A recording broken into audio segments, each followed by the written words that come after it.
The nights in the medieval village were long, longer than we can imagine today, stretching across the coldest months with a silence that pressed on the earth like a heavy blanket. The huts of the peasants stood low and close to the ground, their thatched roofs heavy with frost, their small wooden doors creaking in the winter winds.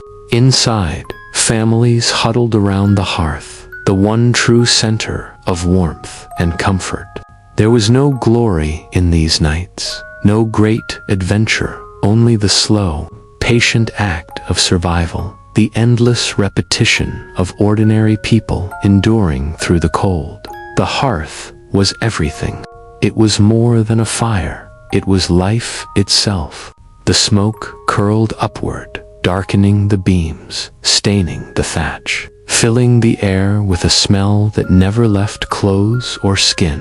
Children slept close to it, small bodies wrapped in wool and old scraps of cloth, their faces turned toward the flickering orange glow. Parents fed the flames carefully with what little fuel they had managed to gather, logs, if they were lucky, but more often bundles of twigs, dried grasses, or dung patties collected and prepared in the summer. Every ember was precious, every spark guarded, for without fire, the cold would creep inside, seep into bones, gnaw at fingers and toes. The huts themselves were not made for warmth. They were rough and simple, built with survival in mind, not comfort. The walls were thin, the roofs patched, the cracks in the wood wide enough for the wind to whisper through. Families stuffed straw in the gaps, hung rags over holes, pressed their bodies closer together. The floors were earthen, hard and cold, and straw beds could only do so much against the freezing ground. To lie in them was to feel the chill rise up from below, mingling with the icy drafts above. Winter entered every space, no matter how hard one tried to shut it out, to endure the night. Peasants wore everything they owned.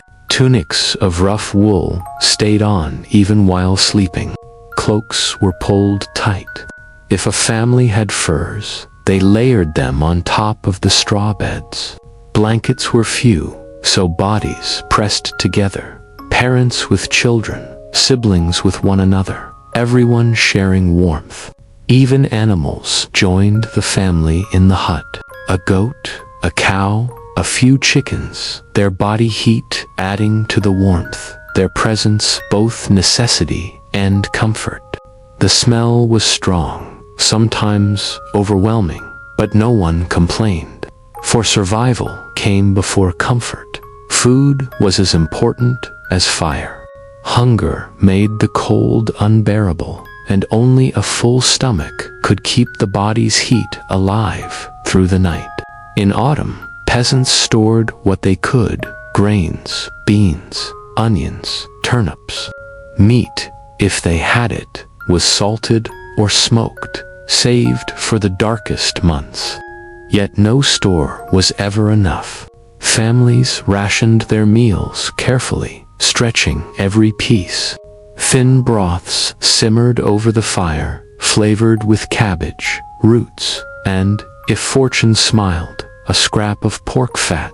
Hard bread was soaked in the broth to soften it. Meals were small, but they were survival. Every bite mattered. As the nights deepened, the sounds of winter filled the huts.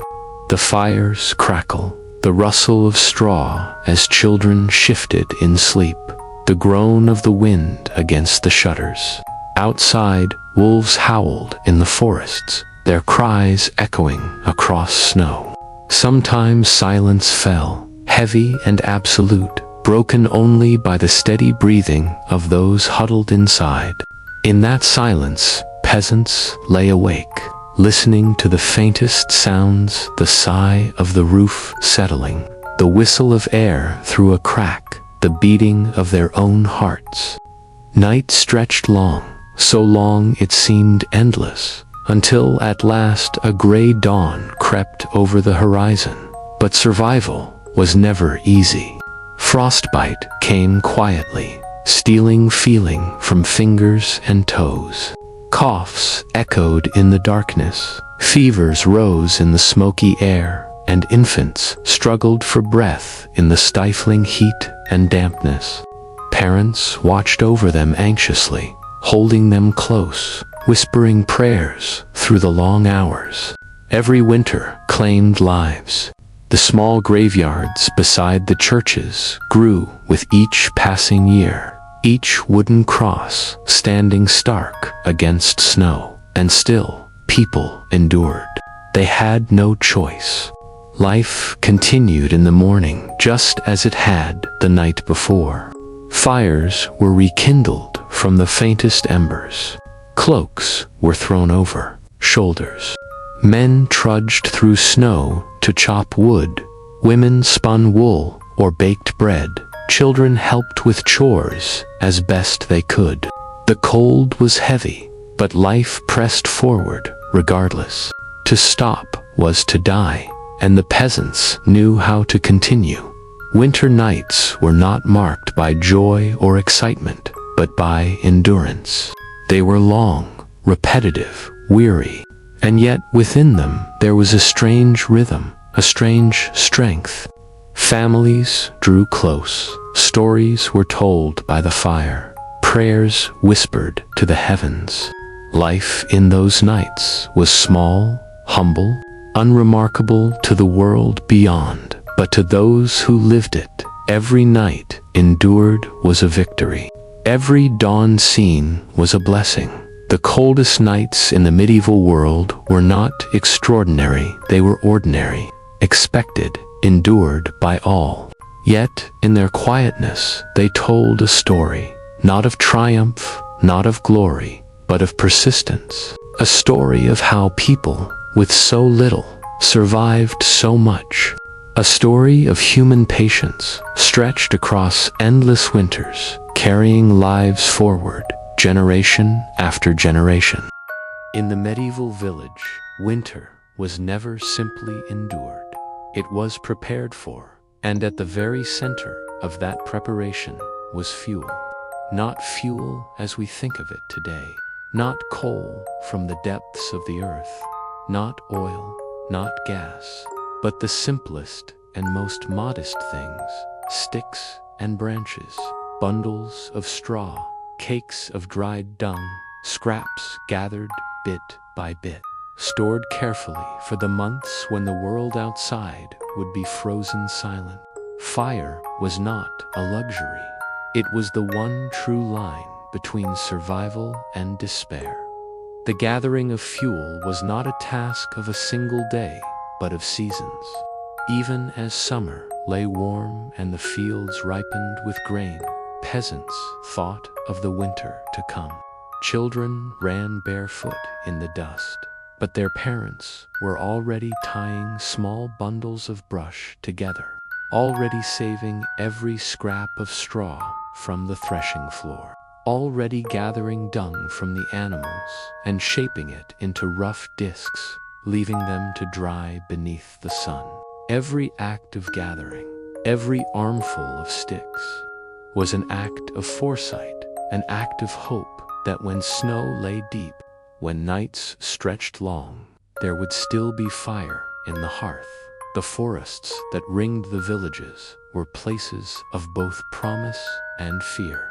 They promised fuel, but they also belonged to the lords. To cut trees without permission was a crime, punished with fines, sometimes with worse. Peasants learned to tread carefully.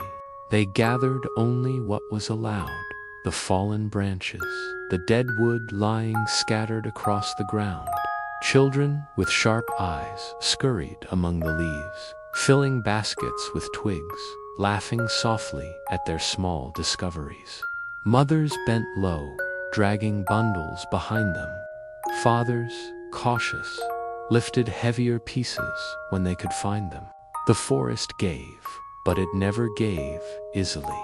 The work was endless. A bundle of sticks vanished quickly in the flames.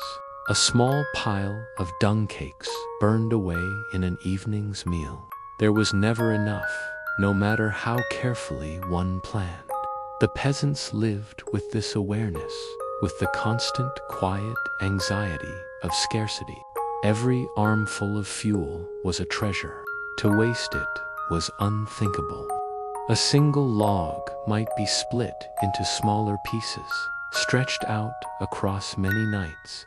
The fire was not allowed to roar.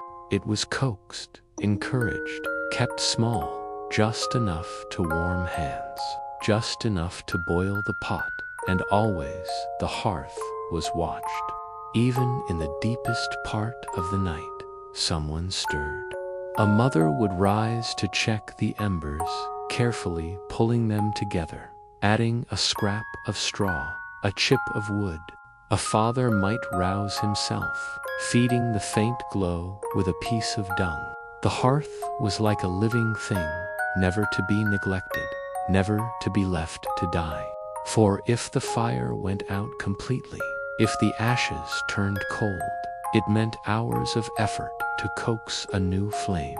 Flint was struck, sparks fell, tinder was coaxed, breath was blown.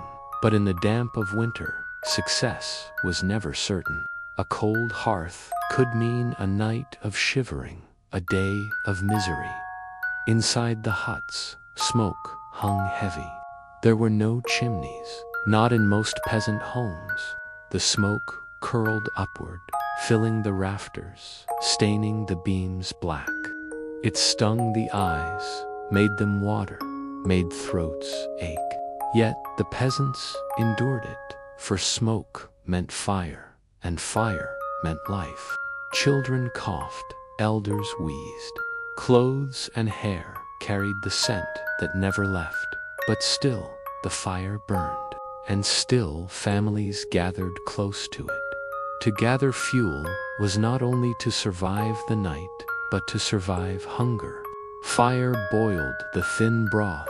Fire baked the bread upon the stones. Fire cooked the porridge of oats or barley.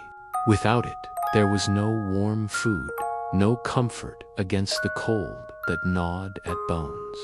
And so, fuel was food. Fuel was warmth. Fuel was the center of the peasant's existence. Each day in winter seemed much like the last. The mornings came gray and slow. Men trudged out with axes or knives, searching for wood beneath the snow. Women gathered brush from hedges, their skirts damp, their hands red with cold. Children scurried after, picking up small twigs, laughing less now, for the work was tiring, endless, repetitive. The same paths were walked, the same bundles carried, the same aches felt in shoulders and backs.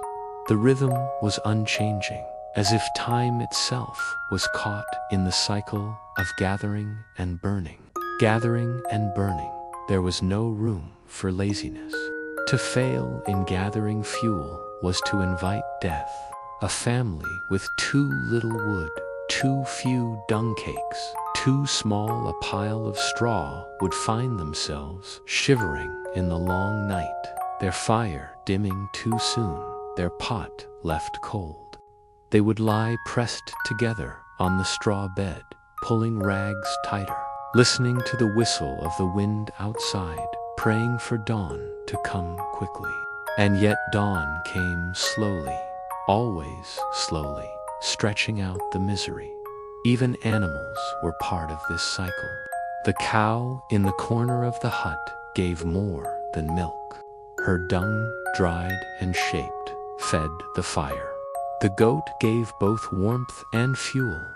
Chickens scratched the straw, their small droppings adding to the stores. Every creature contributed, unwillingly or unknowingly, to the peasant's survival. Nothing was wasted, nothing overlooked. To waste was a sin against the body's need. The peasants learned to think small. They thought not in roaring fires, but in embers. They thought not in abundance, but in sufficiency. A glow was enough. A wisp of smoke was enough. A thin warmth that allowed them to rest, to rise, to continue another day. And so they measured out their fuel, measured out their nights, stretching each moment, each resource, into the long thread of endurance. When the lords feasted in their castles, logs roaring in their great hearths, torches blazing along the walls, the peasants below kept their small fires hidden, sheltered, coaxed like secrets. The contrast was immense, but the peasants did not complain. They did not expect more. Life was not about grandeur, but about the quiet persistence of survival. They warmed their hands, boiled their broth, and carried on as their parents had, as their children would. The gathering of fuel was not dramatic. It was not a tale told with triumph or glory. It was a slow, repetitive, weary rhythm. Day after day, season after season, year after year, the same acts repeated. Bend down, pick up a branch, tie a bundle, carry it home, stack it neatly, burn it slowly, tend the embers, rise at night to feed them. This was life. This was survival.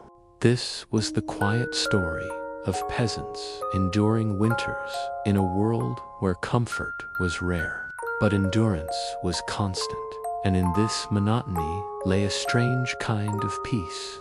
There was no surprise, no sudden change, only the steady, predictable pattern. The fire burned, the smoke curled, the fuel vanished, and the cycle began again.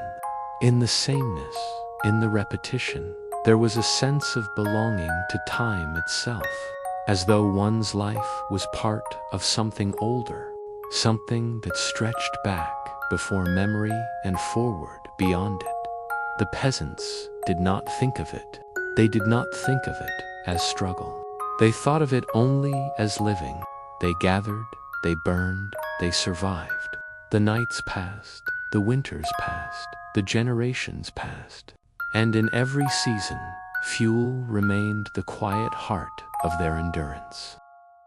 In the medieval village, when the cold pressed down and the days shortened into long stretches of gray, the daily meals became the quiet center of life. They were not feasts, not even generous spreads, but small, repetitive, humble portions that sustained the body just enough to survive. In the dim light of the hut, with smoke curling above and frost pressing at the door, the act of eating was less about pleasure and more about endurance. The peasants ate to live, and they lived to repeat the same acts again tomorrow. The morning meal was not rich. It was little more than a piece of coarse bread, hard from storage, dipped in ale or water to soften it. Sometimes, if fortune allowed, there was a bit of porridge oats, or barley boiled slowly in the pot, thin and watery, stretched as far as it could go. The bread itself was heavy, dark, with rye or barley, often mixed with beans or peas to make the flour last. It was not soft, not delicate, but dense, filling, something to chew slowly, while the fire crackled faintly in the corner. To eat in the morning was not to feast, but simply to take in enough to begin the day's work. Children chewed their crusts silently, their small teeth working at the hardness. Parents watched them, knowing each bite was necessary, knowing also that there was little more to offer. Butter was rare, cheese rarer still, eggs only when the hens produced enough. Meat in the morning was unheard of, reserved only for festivals, saints' days, or weddings. Most mornings were gray and plain, the bread and porridge eaten in quiet, without complaint, without celebration. It was simply the rhythm of life, By midday, the fire had simmered long enough to provide something warm. A pot hung above the flames, its contents simple: cabbage, turnips, onions, perhaps a handful of beans or peas. If the family was fortunate, a bit of pork fat or a bone from a slaughtered animal flavored the broth. Meat itself rarely appeared. Instead, the peasants lived on pottage, thick, endless stew that changed little from day to day. It was reheated again and again, sometimes for days on end, new vegetables and scraps added as they became available. The taste was never rich, but it was filling, the warmth spreading slowly through the body. A defense against the bitter air outside. Bread always accompanied the pottage. A crust was broken into the bowl, soaking in the broth, softening until it could be swallowed easily. Bread stretched the stew further, made it more substantial, gave the illusion of fullness. Without bread, no meal felt complete. And so, loaves were carefully rationed, stored, measured, cut with precision to last until the next baking. Every family guarded their flour, their grain, as if it were treasure, for it was indeed the treasure of survival. The evening meal, after the day's labor, was much the same. More pottage, perhaps thicker now, perhaps with a turnip or leek added in. If luck smiled, a small piece of salted fish might appear, or a strip of bacon cut thin. The smell of cooking filled the hut, mixing with smoke, with the scent of damp wool, with the earthy smell of straw beds. Families sat close, bowls in hand, spoons carved from wood, sharing from the same pot. There was little ceremony, no lavish tables, only the quiet sound of eating, the crackle of fire, the occasional sigh of contentment when warmth finally reached chilled bones. Feast days were rare interruptions. On those days, the monotony broke. A chicken might be roasted, a joint of pork might be shared, ale might flow more freely. Yet such moments were exceptions, reminders of joy before the return to routine. The peasants knew not to expect them often. Most nights, the food was plain, repetitive, and quietly endured. The ingredients themselves were meat, cabbage, turnips, onions, garlic, beans, peas, oats, barley. These were the staples. Apples and berries, dried or stored, offered small sweetness when available. Milk could be drunk when the animals produced enough, but in winter, yields were low. Cheese, if made in summer, was rationed slowly through the colder months. Salted fish, preserved carefully, gave variety, but was not abundant. Meat, salted or smoked, was guarded as a treasure, to be brought out sparingly, cut into small portions, added to the pot to flavor many meals rather than fill a single one. The taste of these meals was plain, sometimes sour, sometimes bland. Herbs were rare luxuries, though parsley, sage, or leeks might grow in small gardens, used sparingly when the season allowed. Salt itself was precious, its presence or absence changing the character of the stew. Most often, meals were dull, unchanging, but this dullness was their very nature, their strength. The peasants did not expect novelty. They expected only enough to keep them alive, enough to quiet hunger for another day. Meals were as much about warmth as they were about food. To hold the bowl, to feel the steam rise, to swallow something hot in the middle of a frozen day, this was comfort. The hut might be cold, the wind might seep through the cracks, but with a spoon of hot broth, there was a moment of relief. It was not joy, not pleasure, but relief, and that was enough. The rhythm of meals structured the day. Morning bread, midday pottage, evening pottage, again. The sameness was like a lullaby, repeated endlessly, a rhythm passed down from parent to child, from one generation to the next. No one questioned it. No one expected it to change. The meals were not merely food. They were life itself, a life of endurance, of repetition, of patient survival through the winters that never seemed to end. And in the silence of the hut, after the bowls were scraped clean, after the fire had been fed one last time, families lay close on their straw beds, their stomachs not full, but not empty. Hunger never disappeared entirely, but it eased, it dulled, it allowed for sleep.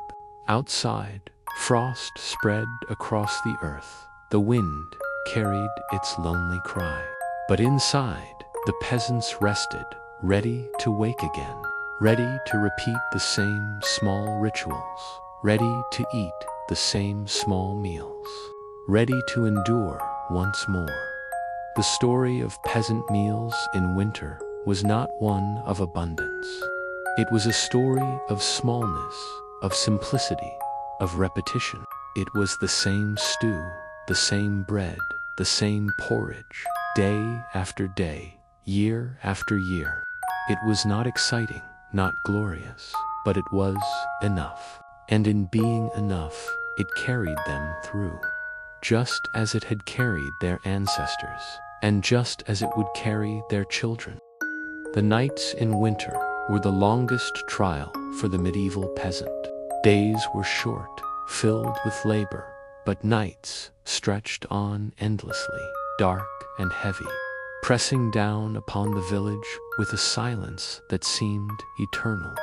When the last glow of the sun slipped below the horizon, when the final chores of feeding animals and stirring the hearth were done, the peasants retreated into their huts. The door was barred, the fire coaxed into a low but steady glow, and then began the slow passage of hours. Hours that seemed to stretch beyond measure, hours of darkness, hours of waiting. The huts themselves were small, their walls low, their ceilings low, the air thick with smoke from the fire. There was no chimney to carry it away, only a small hole in the thatch, and so the smoke lingered, curling around beams, stinging eyes, filling lungs with a heaviness that never fully lifted. Families coughed softly in the gloom, but they endured, for the smoke meant warmth, and warmth meant survival. Better to live in smoke than to shiver in the cold outside. The nights were not spent in comfort. Beds were nothing more than heaps of straw, perhaps with a rough blanket, perhaps with a worn cloak stretched across the top. Families lay together, pressed close, children between their parents, brothers and sisters, sharing space. Animals were often brought inside, too. A goat, a cow, a few chickens, their body heat adding to the warmth, their sounds a background to the night. The hut was crowded, the air thick, but in that closeness was safety. In that closeness was survival. Time moved slowly. Without clocks, the peasants marked the hours only by the position of the fire or the sounds outside. The crackling of embers, the howling of wolves in the distance, the creak of the roof under snow. These were reminders that the night was long, that dawn was still far away. Children drifted in and out of sleep, their small bodies restless, their dreams mingling with the sounds of wind and fire.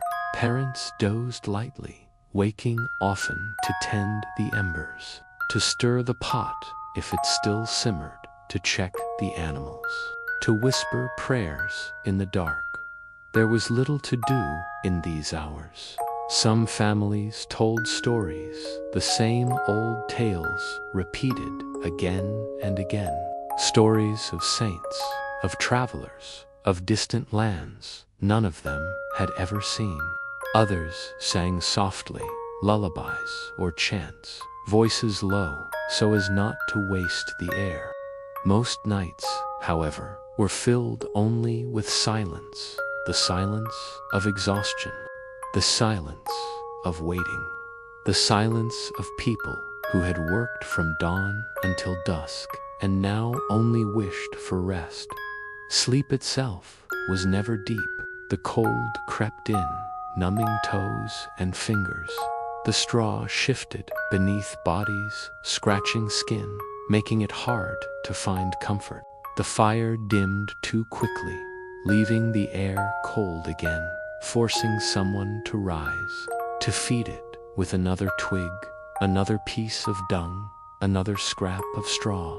Sleep came in fragments, an hour here, an hour there, never enough to feel truly rested, but enough to rise again in the morning, enough to repeat the cycle once more. Dreams were shaped by the night. Some dreamed of warmth, of food, of summer fields golden in the sun. Others dreamed of fear, of wolves in the woods, of raiders on the horizon, of famine that might return. The line between dream and waking blurred in the long nights, the silence carrying both comfort and unease. A cry in the distance might be only the wind, or it might be something worse. The peasants never fully relaxed, never fully surrendered to sleep. They lived always in a state of vigilance, their bodies weary, their minds never entirely at peace. The night outside was vast. The stars shone in the clear, cold sky, brighter than most people today will ever see. The moon cast its pale light over snow-covered fields, turning them into silver plains, stretching into darkness. The forest loomed black, mysterious, its edges whispering with unseen life. Yet the peasants rarely looked upon it, rarely left the safety of their huts.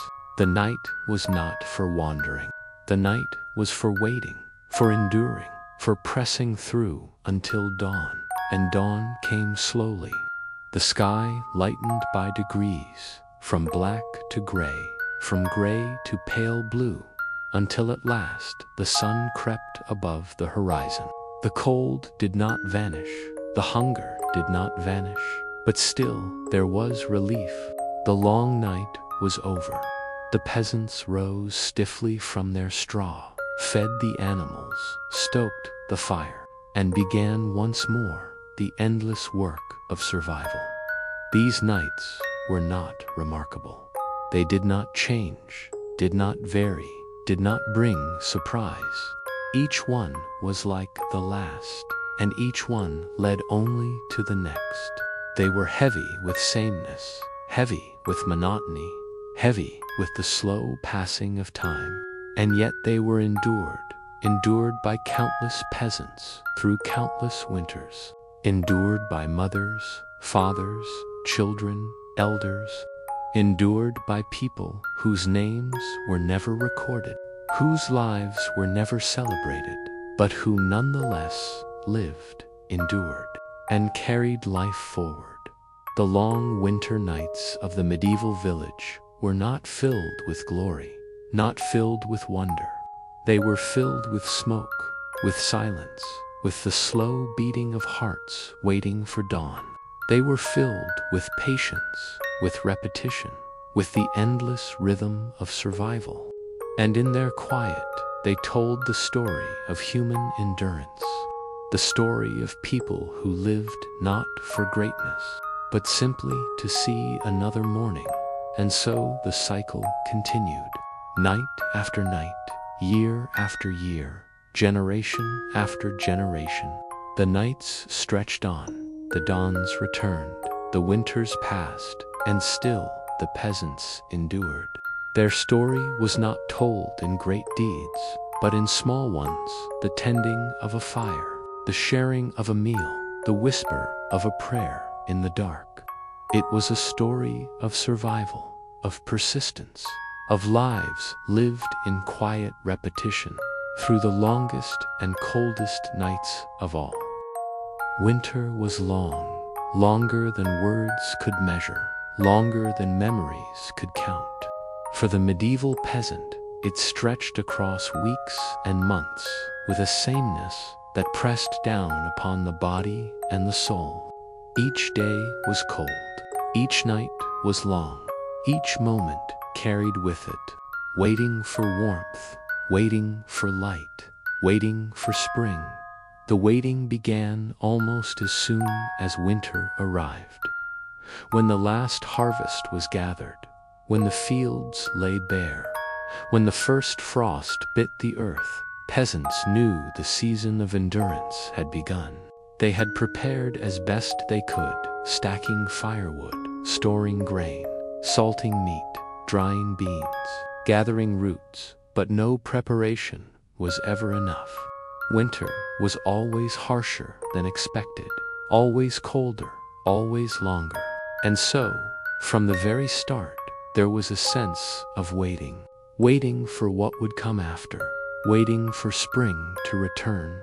Days were short, barely more than a span of chores and tasks before the light slipped away again. The sun was weak, low in the sky, casting pale light that gave little warmth. Snow covered the ground, sometimes shallow, sometimes deep, sometimes melting and refreezing into ice. The fields were silent, the tools unused, the soil hard as stone. There was no plowing, no sowing, no reaping. There was only waiting. Inside the huts, families huddled close to their fires. The fires gave light and warmth, but the wood dwindled too quickly. Each log burned away was one less log for the days ahead.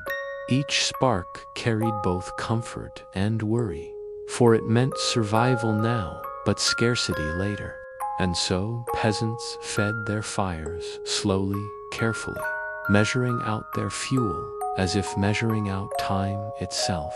The waiting was marked by the sound of crackling wood, by the sight of smoke curling through the air, by the rhythm of tending embers again and again.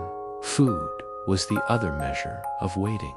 In the first weeks of winter, supplies seemed enough. The bins of grain were full, the barrels of salted meat sealed, the baskets of beans and peas stacked high. But as the days passed, as meals were prepared, as mouths were fed, the stores diminished. Each pot of porridge, each loaf of bread, each handful of peas was a step closer to emptiness. Meals became smaller, less frequent, stretched as far as they could go. Hunger gnawed at bellies, not with sharp pain, but with a dull persistence that never left. Waiting for spring meant waiting with hunger, waiting with the hope of new food, waiting with the memory of what had been harvested and the dream of what would grow again. The animals waited too. Cows lowed softly in the huts or barns, their breath steaming in the cold air. Goats pawed at straw, searching for scraps. Chickens clucked restlessly, their eggs fewer and fewer in the short days. Peasants fed them from their stores, but always sparingly, always with care. For what was given to the animals was taken from the family. And yet the animals were survival too, and so they endured together. Humans and beasts alike, waiting for the thaw, waiting for grass to grow again, waiting for the world to turn green once more. Time was slow. Without books, without diversions, without the passing of different tasks in the fields, the peasants marked time only by the sameness of the days. Each day was like the last. Each night was like the last. The fire was tended, the pot was stirred, the straw was shifted, the children coughed, the wind howled. There were no great changes, no sudden events, only the endless repetition of survival. Waiting became not an act, but a way of life. The sky itself seemed to share in the waiting. Gray clouds hung heavy day after day, shedding snow, shedding sleet, shedding cold light. The sun rarely broke through, and when it did, it was weak, as if weary from its own waiting. The moon waxed and waned, the stars shone faintly, but they gave no sense of progress, no sense that the waiting would end. The heavens themselves seemed frozen, caught in the long pause of winter. And yet, even in this endless waiting, there were moments of hope. A thaw would come, a day when the snow melted just a little, when the ground grew soft for a moment, when the air smelled faintly of earth instead of frost. Peasants noticed these moments, cherished them, whispered to one another that perhaps spring was nearer. Then the frost returned, the snow fell again, and the waiting resumed. But the memory of the thaw lingered, a small light in the endless dark. Stories were told to pass the time. Elders spoke of winters past, of how long they had seemed, of how they had ended, of how spring had always returned. Children listened, wide-eyed, to tales of hunger, of wolves, of survival. The stories were not of heroes or battles, but of endurance, of waiting, of patience. In this way, waiting was taught, passed down from generation to generation, a lesson as old as life itself. And so the peasants waited.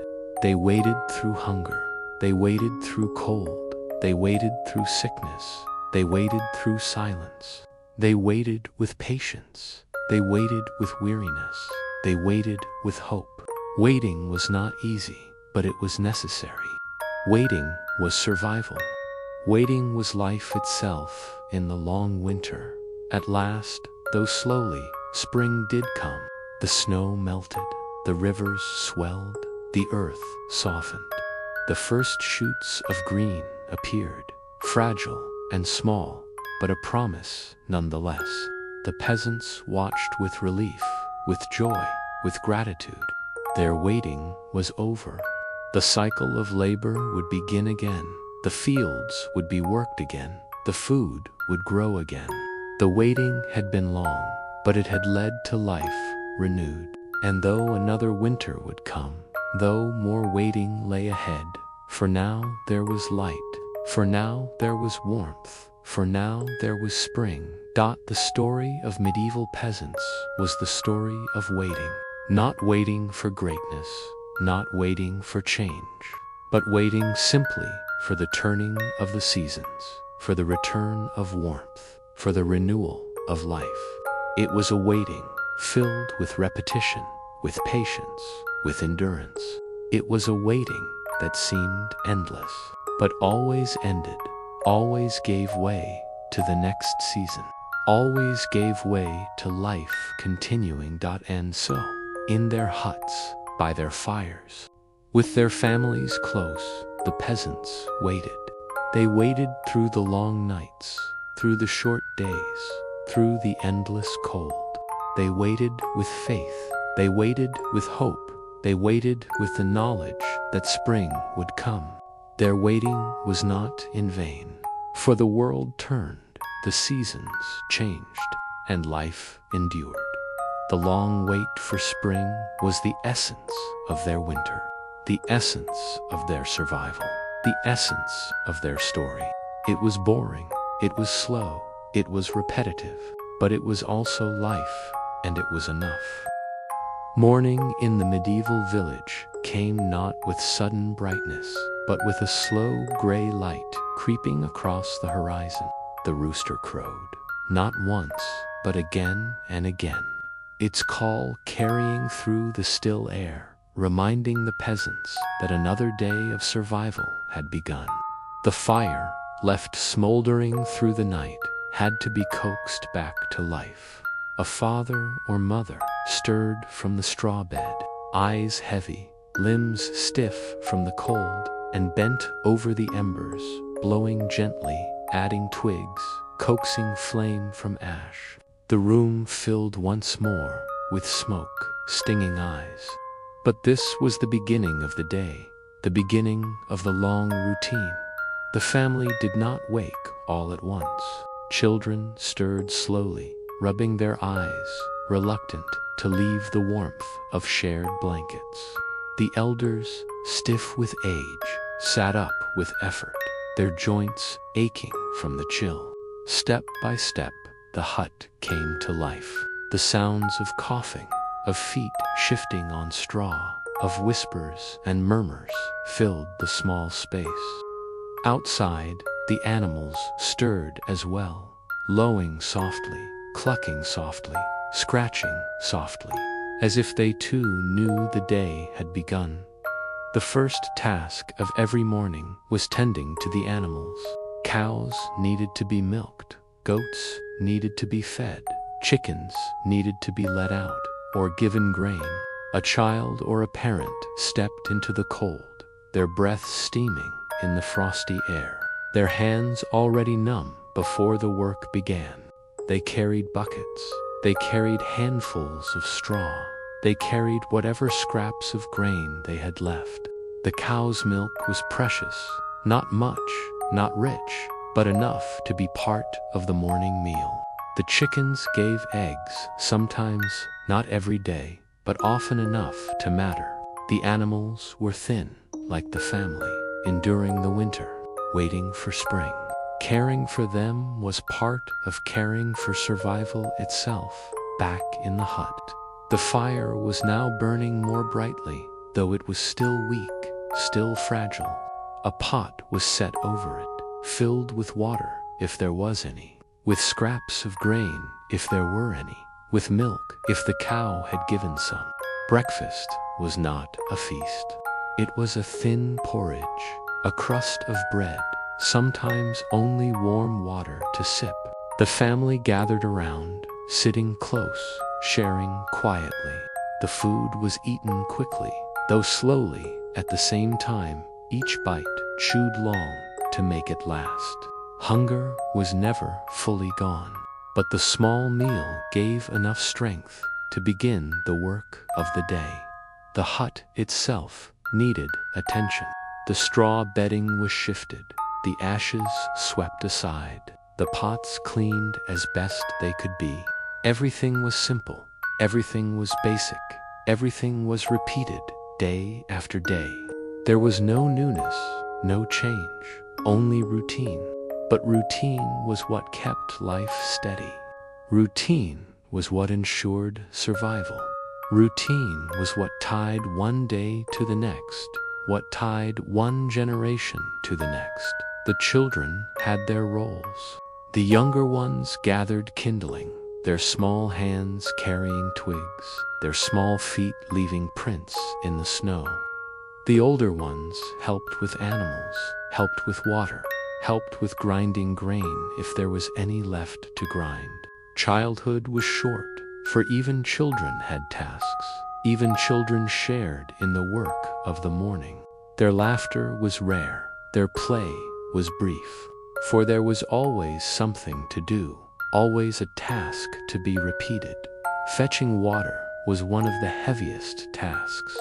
The well might be in the center of the village, or farther away, down a path slippery with ice. Buckets were carried, heavy when full, sloshing against the sides, soaking hands, freezing quickly in the air. Water was needed for cooking, for drinking, for cleaning, for mixing with grain. And so water had to be fetched every day, in every season, in cold and in heat. The walk to the well, the lowering of the bucket, the pulling of the rope, the slow walk back, this too was routine, repeated endlessly, day after day, year after year, as the sun rose higher. Though still pale, the village stirred more fully. Smoke rose from the huts, thin gray columns in the cold air. Men greeted one another briefly. Women called to one another quietly. Children ran from hut to hut. The village was alive, but alive in the quiet, heavy way of survival. No one rushed. No one lingered. Each knew their place. Each knew their tasks. Each knew the rhythm of the morning. Morning prayers were often whispered, short and simple, words said by habit more than thought. A sign of the cross, a muttered request for strength, a hope for good weather, a hope for enough food. Faith was part of the routine too, a rhythm of its own, a rhythm that blended with the rhythm of chores, the rhythm of hunger, the rhythm of waiting. The morning passed slowly, though it passed as it always did. By the time the sun reached higher in the sky, though still weak, the main tasks were done. The animals were tended, the water was fetched, the fire was steady, the meal was eaten, the hut was set in order. The rest of the day's labor lay ahead. But the morning had been marked, the morning had been endured, the morning had been lived, and so it was. Every day, in every hut, in every winter, in every village, the mornings were not remarkable. They were not full of events. They were not full of change. They were full only of routine, of repetition, of survival, and that was enough. The morning routine of peasants was not written in books, was not remembered in chronicles, was not sung in songs, but it was the heartbeat of their lives, the steady rhythm that carried them from one day to the next, from one winter to the next, from one generation to the next. The rooster crowed, the fire was stirred, the animals were tended, the porridge was eaten, the water was fetched, again and again, day after day, without end. And in that endlessness was life. The peasants of the medieval world did not live surrounded by abundance, nor did they live with machines that could ease their burden. Their lives were marked instead by the simplest of tools, tools that were made from wood, from stone, from iron when it could be afforded. These tools were not many, but they were everything. Each tool carried with it the weight of necessity. Each tool was used again and again, day after day, until it broke, and then it was repaired and used again. Survival itself seemed bound to the endurance of these humble objects, and the peasant's daily existence was a slow rhythm of lifting them, carrying them, wearing them down, and making them last. The plow was one of the most important. In wealthier villages, there might be heavy plows of iron pulled by oxen across the fields. But for most peasants, the plow was small, wooden, simple. Its blade scraped the earth shallowly, turning the soil just enough for seed to be scattered. It required strength to hold, strength to guide, strength to push into ground that was often stubborn and unyielding. Oxen were rare, horses rarer still. Sometimes men pulled the plows themselves, harnessed as if they were beasts, their shoulders straining, their breaths heavy. The plow was survival, and so it was endured. It was mended when it cracked, tied with rope when it splintered, patched with bits of iron when possible. It was never replaced easily. To lose the plow was to lose the harvest. To lose the harvest was to lose life. And so the plow was cared for, tended to, as if it were part of the family. The sickle was another tool of survival. Small, curved, sharp when it could be sharpened, dull when there was no whetstone or skill to restore it. It was used to cut grain, each stalk gathered by hand, each motion repeated endlessly. Swing, gather, tie. Swing, gather, tie. The sickle fit in the hand, and the hand grew accustomed to its weight, its shape, its bite. It was not fast, it was not efficient, but it was steady. In the hands of peasants, it fed families, it filled barns, it kept hunger at bay. The sickle wore down to its edge chipping, its curve bending, its handle cracking. But still it was used, wrapped with cloth when the wood split, sharpened with stones when the edge dulled. The sickle endured because it had to. The hoe was used to, though less celebrated. It was a simple stick with a blade at the end, used to break soil, to weed fields, to scrape furrows. It was heavy in the hand, heavy in the back, heavy in the arms that swung it, hour after hour. The hoe was a tool of repetition, of monotony, of endless digging and scraping. Children used it, women used it, men used it. Its work was not glorious, but it was necessary. Without it, weeds would overrun fields, roots would choke the soil, crops would fail. And so the hoe, like all the other tools, was cared for, repaired, used until it wore down to nothing. There were grinding stones, too large and small. The hand mill was common, to round stones set atop one another, with a handle to turn the upper stone. Grain was poured in, crushed slowly, painfully, into flour. It was work that never ended, work that turned every meal into labor. Women knelt for hours, turning the stone, listening to its grinding hum, feeling the dust coat their hands, their arms, their clothes. Flour collected slowly, handful by handful, enough for bread, enough for porridge, enough for survival. The stone was heavy, the motion tiring, but there was no other way. Each family's grinding stone was precious, guarded carefully, used endlessly, passed from one generation to the next until it cracked or crumbled. Buckets were tools too, though they seemed so simple.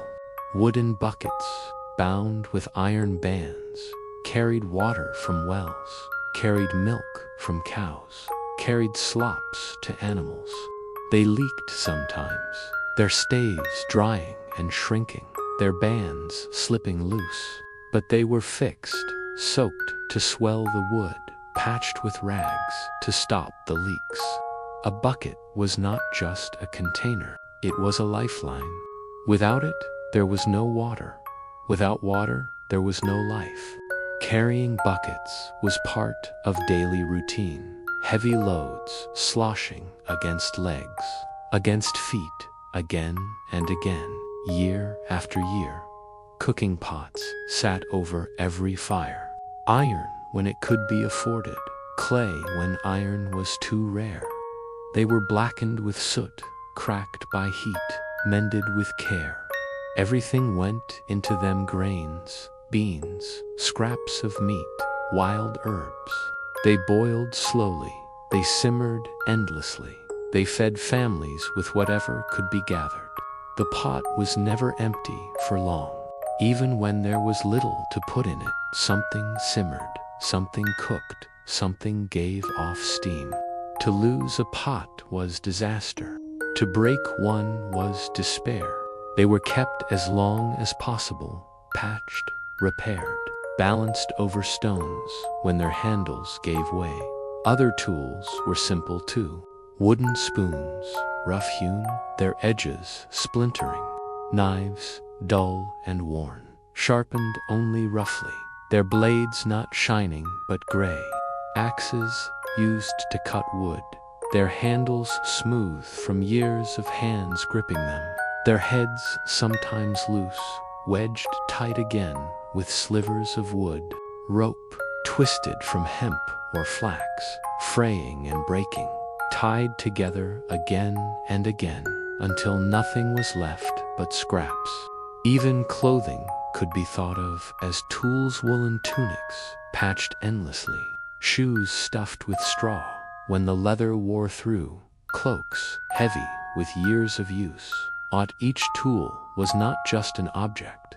Each tool was a companion to labor, a marker of survival, a reminder of how much work had been done and how much work remained. There were no new tools unless money could be spared, and money was rarely spared. Most peasants used what their parents had used, what their grandparents had used. Tools lasted for generations, growing weaker but still serving.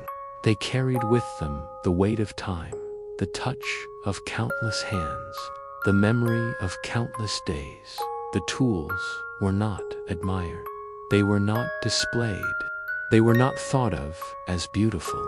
They were only used endlessly, quietly, without pause.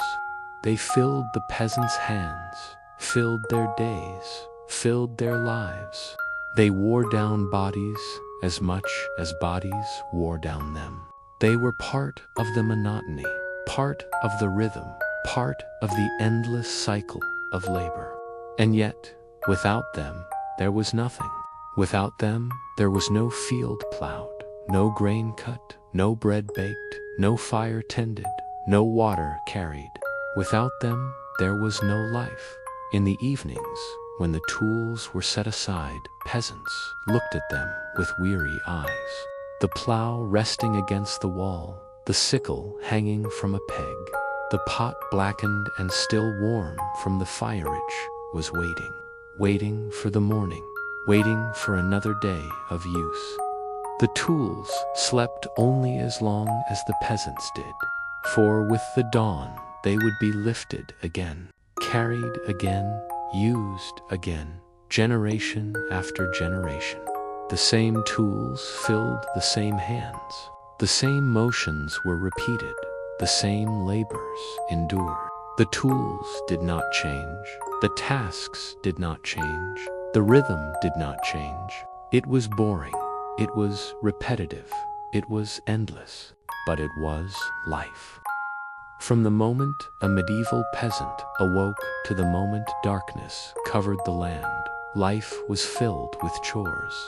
Not great deeds, not remarkable achievements, not tales worthy of a chronicle, but chores.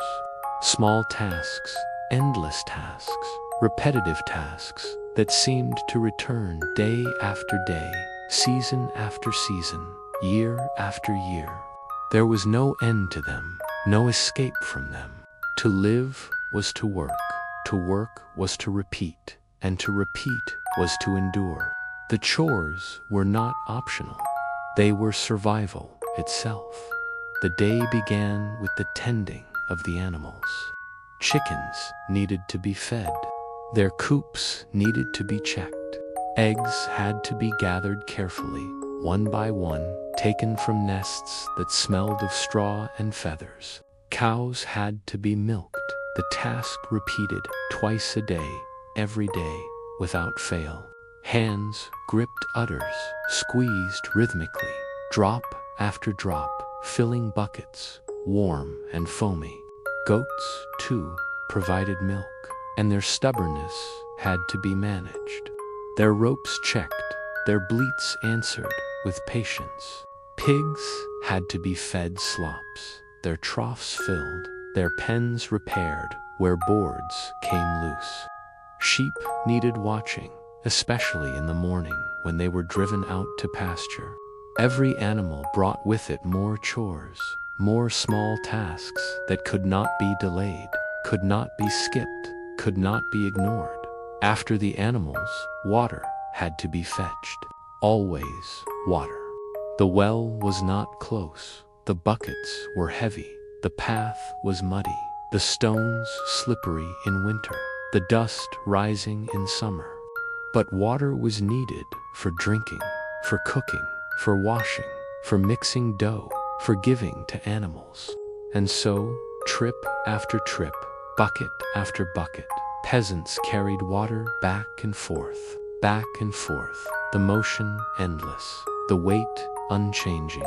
The buckets wore grooves into shoulders and hands, just as surely as the constant carrying wore grooves into the days themselves. Fire had to be tended. A hearth could not be allowed to go cold, for relighting was no easy matter. Embers were banked carefully under ash at night, stirred gently in the morning, coaxed into flame with breath, with twigs, with patience. If the fire died, neighbors might share coals, but it was shameful to be careless with fire. Wood had to be cut, gathered, carried, split. Even this was a chore, endless, repetitive, tiring. The pile was never large enough. The logs were never enough. The cold always demanded more than the pile could provide. Then there was bread, always bread. Grain had to be ground, slowly, by hand, on heavy stones. Hour after hour, the same motion, the same weight, the same slow trickle of flour. The flour had to be sifted, kneaded, mixed with water, set near the fire to rise if yeast or leaven was available. Dough had to be shaped, placed on hot stones, or baked in clay ovens when villages had them.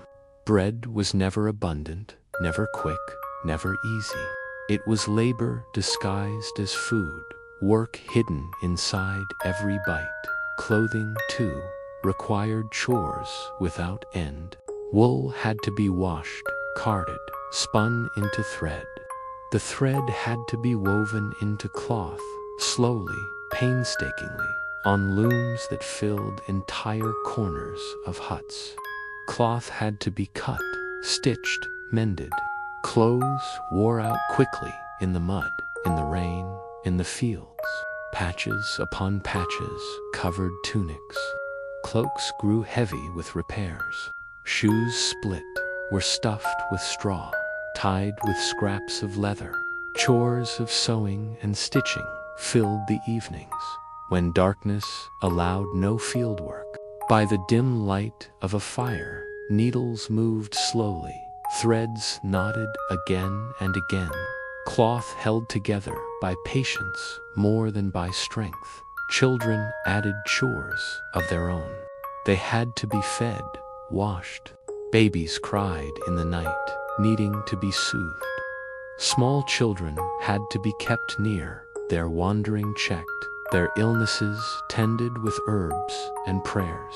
They fetched water when they were old enough, gathered sticks, scared birds from fields. But they also added to the chores, for every child meant more mouths, more clothes, more noise, more needs. Parents carried the weight, hour after hour, never free, never idle. The fields themselves demanded endless chores. Seeds had to be scattered carefully, covered lightly with soil, watched for signs of growth. Weeds had to be pulled by hand, bent backs stretching over rows, fingers pulling stubborn roots. Stones had to be cleared from fields, carried to the edges, piled into walls that grew slowly, year after year, taller with each chore. Fences had to be mended, posts replaced, gaps filled. Ditches had to be dug for drainage, spades biting into the ground, mud clinging to hands and feet. Harvest brought new chores, cutting, gathering, binding, carrying, threshing, winnowing. Each chore lead into another. Each task spawned 10 more, until the cycle seemed without beginning or end. Even the smallest details were chores. Pots had to be scrubbed with sand, their soot scraped away.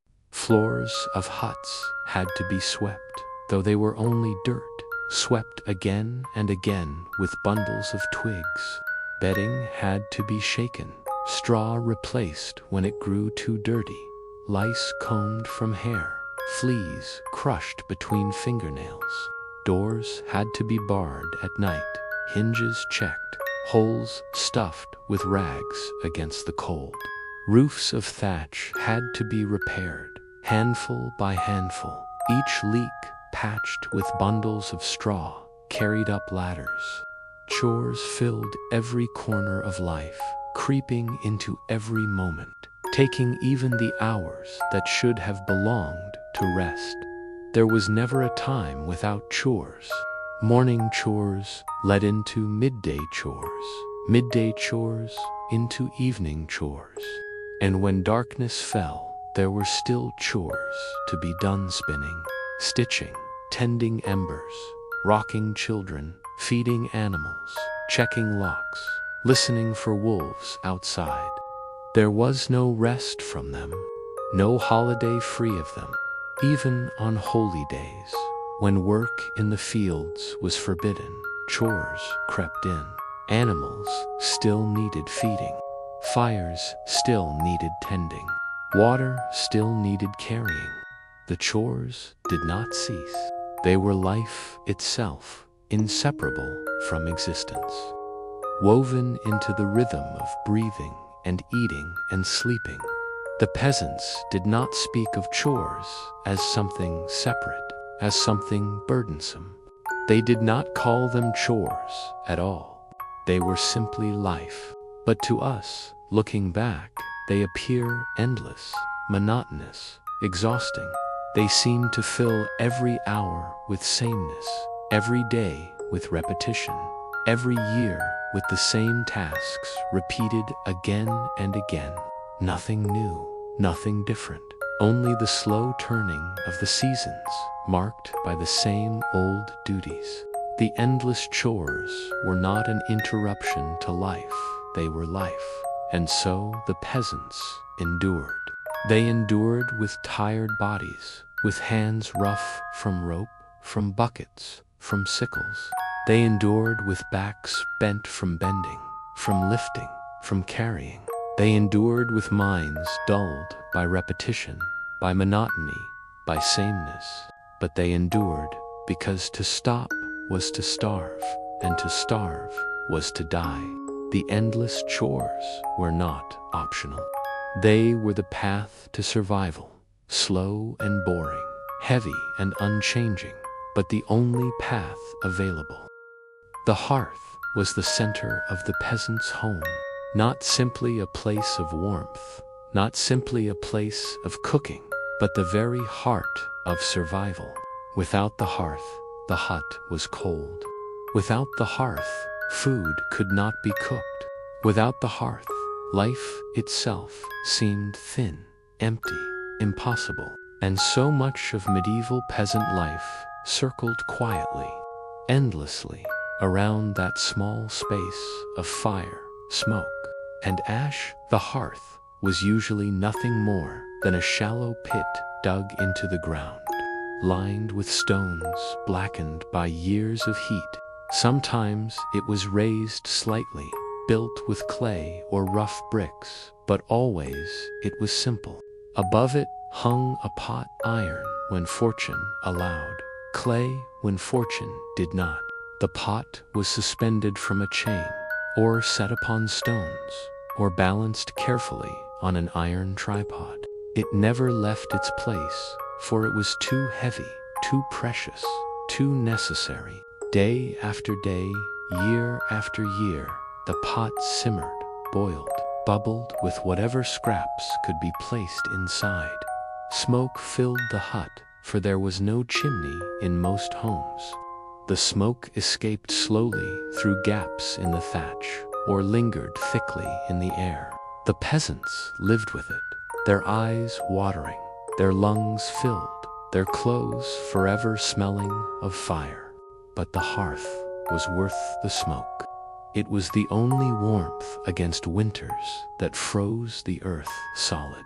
It was the only light when darkness fell, when nights lasted longer than days, when candles were too costly and torches too brief. The hearth glowed dimly, softly, steadily, a faint circle of orange in the gloom. Around the hearth, life gathered. The family sat close, pressed together for warmth, for light, for comfort. The father mended tools in the glow, his knife scraping wood, his hands steady in the flicker. The mother stirred the pot, added herbs, kneaded dough on a wooden board nearby. Children played at her feet, stacking sticks, pretending at work, giggling until a stern look reminded them to be quiet. The old sat closest to the fire, their bones aching, their skin chilled, their memories warming them more than the flames. The hearth united them all. Meals were taken by the hearth. Bread was torn into pieces, dipped into broth, chewed slowly, shared carefully. Sometimes there was meat, a rare treat, its smell filling the hut, its fat sizzling in the pot. Most often there were only grains, beans, vegetables, when the season allowed. The food was plain, but around the hearth it seemed enough. Silence often filled the meal. 4 words were saved, but sometimes quiet talk rose, stories told, prayers whispered.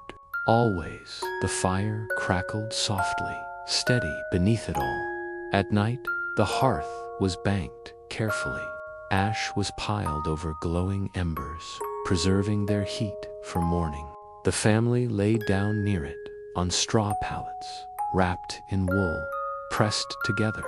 The fire's glow faded slowly, softly, until the hut was dark. But in the darkness, the embers still glowed faintly, like a heartbeat, like a promise that warmth would return with dawn. The hearth never truly died, not if care was taken. It was tended like a living thing, fed carefully, never neglected. The chores of the hearth were many.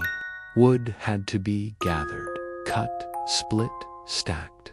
Twigs had to be bundled for kindling, bark stripped, moss dried.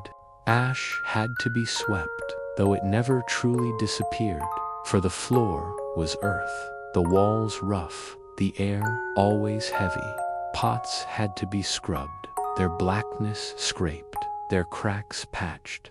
Bread had to be baked near the coals, turned carefully to avoid burning. Every part of life tied back to the hearth. Every part of survival touched its circle of warmth. But more than chores, the hearth held meaning. It was the place where children learned their first words, where they listened to the mutterings of their parents, where they heard prayers spoken softly at night. It was the place where families argued, where tempers flared in the close air, where silence lingered after harsh words. It was the place where laughter sometimes rose, where songs were sung on feast days, where neighbors gathered when storms raged outside. It was the heart not only of the hut, but of the family, of life itself. The hearth marked the passing of time. The fire was lit in the morning, stirred at midday, fed in the evening, banked at night. Days grew from its warmth. Meals rose from its pot. Seasons, too, circled through it, greater fires in winter, smaller flames in summer, smoke always rising, always clinging. The hearth was constant when fields changed, when harvests failed, when sickness came. It was always there, steady, waiting, demanding, giving, and so peasants grew accustomed to its presence. They did not think of it as strange, as special. They did not marvel at its necessity. They simply lived with it, tended it, relied on it. But for us, looking back, it seems remarkable that so much life could gather around such a small thing. A hole in the ground, a pot, some wood, some smoke, and yet it was the center of survival. It was boring, it was ordinary, but it was everything. At the end of long days, peasants sat by the hearth and felt the weight of life pressing upon them. Their hands ached, their backs ached, their eyes drooped, but the fire glowed, the pot simmered, the children slept, the wind howled outside but did not enter. Around the hearth there was stillness. Around the hearth there was endurance. Around the hearth, there was life. When the work was done, or as done as it ever could be, when the last embers of daylight slipped beyond the horizon, the village fell into silence. Not silence as we might know it today, the silence of machines switched off, of electricity fading, of cars no longer running. This was a deeper silence, an older silence, the silence of a world without hums or buzzes or distant engines. It was the silence of the medieval night, a silence that pressed close, heavy, patient, and absolute. The village itself was small, often no more than a cluster of huts gathered around a narrow path or a small square of trampled ground. By day it was noisy, with chores, with voices, with animals, but by night it grew still. The animals quieted, the chickens roosting, the cows lying down, the sheep huddling together. Dogs might bark once or twice at distant shapes, but soon they too fell quiet. The people closed their doors, barred their shutters, banked their fires, and slowly, as darkness thickened, the village surrendered itself to silence. The only sounds were small ones, the crackle of firewood shifting in its bed of ash, the creak of a roof beam as it settled against the cold, a baby crying briefly, hushed quickly, its voice fading back into sleep, the murmur of a prayer whispered over straw bedding, the faint cough of someone fighting the smoke in the air. These sounds were not noise, they were part of the silence, swallowed by it, softened by it, carried away into the stillness of the night. The silence was not empty. It was full of the weight of waiting, the weight of time passing slowly. The peasants lay on their pallets, listening to it, feeling it, letting it settle over them like another blanket. The silence was heavy, but it was familiar. It came every night, as surely as the sun had risen in the morning. It was a silence that stretched long, for medieval nights were longer than hours without clocks, without bright lights, without diversions. People slept when darkness fell and rose when dawn returned, and in between, the silence stretched on, unbroken, unchanging. Sometimes the silence was broken by the wind. The wind whispered through the thatch, pushed against doors, rattled loose shutters. It carried with it the groan of trees, the cry of owls, the distant howl of wolves.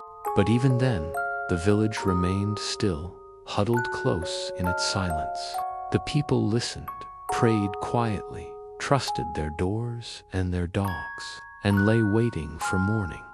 The silence of the village was not peace as we might think of it. It was simply the absence of activity, the absence of movement. It was the pause between one day's chores and the next day's chores. It was not chosen. It was endured. But in its endurance, there was a kind of rest, a kind of space where minds could wander, where dreams could drift, where time could pass unnoticed. By moonlight, the silence seemed even deeper. Silver light touched the thatch, the mud walls, the paths, but no sound rose with it. The huts were sealed, the people inside, the fields empty, the roads deserted. Only the moon moved slowly across the sky, measuring the hours until dawn. Stars shone, countless, unblinking, above the silent roofs, above the quiet square, above the still village. Their silence was the same silence, vast, endless, patient. Sometimes travelers passed through villages, and then the silence was broken by footsteps, by hooves, by voices raised in the dark. But these were rare moments, unusual interruptions. Most nights passed without such events. Most nights, the village rested in silence, the same silence it had known the night before, the same silence it would know the night after. Inside each hut, silence wrapped itself around families. Children slept, curled close, breathing evenly. Parents whispered to one another in the dark, their words fading quickly into nothing. The old stirred, coughed, shifted, then lay still again. The silence moved through the hut like smoke, filling every space, pressing gently against every body. It was not frightening, not strange. It was simply what night was. And when dawn began to break, when roosters crowed faintly, when light seeped slowly into the sky, the silence lifted, first softly, then fully, as chores began again, as buckets clattered, as voices rose, as animals stirred. The silence did not disappear, only retreated, waiting for the evening, waiting for the fire to be banked, waiting for the village to close its doors again. It always returned. It always came back. It was as certain as hunger, as certain as cold, as certain as the turning of the seasons. Looking back, we might imagine that silence as beautiful, as restful, as a kind of gift. But for the peasants, it was only another part of life, another cycle, another repetition. It was not special. It was not remarkable. It was ordinary. It was boring. And yet, in its ordinariness, in its stillness, it gave them rest. It gave them pause. It gave them the strength to rise again when morning came. The silence of the village was not the absence of life, simply stilled for a time. It was the rhythm of survival, the rhythm of waiting, the rhythm of endurance. And in that silence, the peasants lived as surely as they lived in the noise of the day. Winter in the medieval world was not simply a season, it was a test. It was a long stretch of cold and hunger, of darkness and silence, of endurance without choice. For peasants who had so little to begin with, winter was the time when life pressed hardest against them, when survival itself became uncertain. Every year it returned, and every year it had to be faced again, with no promise that this year would be kinder than the last. The cold arrived slowly at first. Autumn gave way to frost, and frost gave way to snow. The earth hardened, the fields froze, the rivers crusted over. The mud of the roads became ice, the air sharp and biting. The huts grew colder, their thatch unable to keep out the wind, their walls unable to hold in heat. Families gathered closer around the hearth, pressing together, wrapping themselves in wool and straw. But still the cold seeped in, still the air stung. Every breath became a cloud, every step a crunch. The days grew shorter, light faded quickly, leaving long nights that seemed endless. Without candles, without torches to spare, darkness filled the huts as soon as the fire dimmed. People lay down early, rose late, their sleep broken by the cold, their rest never full. Outside, the village was swallowed by night. Only the stars gave their light, cold and distant, and the moon when it rose. The silence of winter was heavier than summer silence. It was deeper, slower, longer, pressing itself into every corner of life. Food became scarce. The stores gathered at harvest were all that stood between survival and starvation. Grain, beans, salted meat, if it could be afforded, dried peas, cabbages stored in cellars, roots buried in pits. Bread was baked thinner, stews made weaker, portions divided carefully. Hunger gnawed constantly, dull but steady. Children cried, old people weakened, adults grew leaner as the weeks stretched on. Every handful of grain was precious. Every crust of bread mattered. To waste was unthinkable. To lose a storehouse to rot or to rats was disaster. The animals suffered too. Cows grew thin, sheep shivered, chickens laid fewer eggs. Feeding them was a burden, for fodder was limited, hay precious, straw needed for bedding. Sometimes animals were slaughtered early, their meat salted, their hides used for clothing. It was better to eat them than to let them starve. But each loss meant fewer animals in spring, fewer chances of recovery, fewer hopes for the year to come. Clothing was never enough. Wool cloaks grew heavy with frost, shoes stiffened and cracked, mittens worn thin. Straw was stuffed into boots for warmth, cloaks patched with scraps, children wrapped in whatever could be spared. The cold still bit. The wind still found its way inside. Fingers grew numb, toes stiff, faces raw. Frostbite was a constant danger, though peasants had no word for it. Only the pain and the blackness it left behind. Sickness thrived in winter. The close air of huts, the smoke, the cold, the hunger roll weakened the body. Coughs spread quickly, fevers rose, chills shook the frail. Herbs were scarce, healers had little to offer. Prayers rose more often, whispered over the sick, murmured into the silence. But prayers did not always bring healing. Death came quietly, without drama, as another part of the season. Graves were dug in frozen earth, slowly, painfully, each blow of the spade striking hard ground. The village mourned briefly, then returned to the silence, to the cold, to the chores that could not be left undone. The roads of winter were empty. Travel was rare, dangerous, exhausting. Snow-covered paths hid stones, turned journeys into risks. Villages grew isolated, cut off from markets, from neighbors, from news. The world shrank to the size of the huts, the fields buried in snow, the woods where firewood was gathered. Time itself seemed to shrink, too, stretching long and slow, each day mirroring the one before, each night as endless as the last. And yet, despite the harshness, life went on. Fires were kept burning. Bread was baked, thin though it was. Chores were done, slowly, heavily, without pause.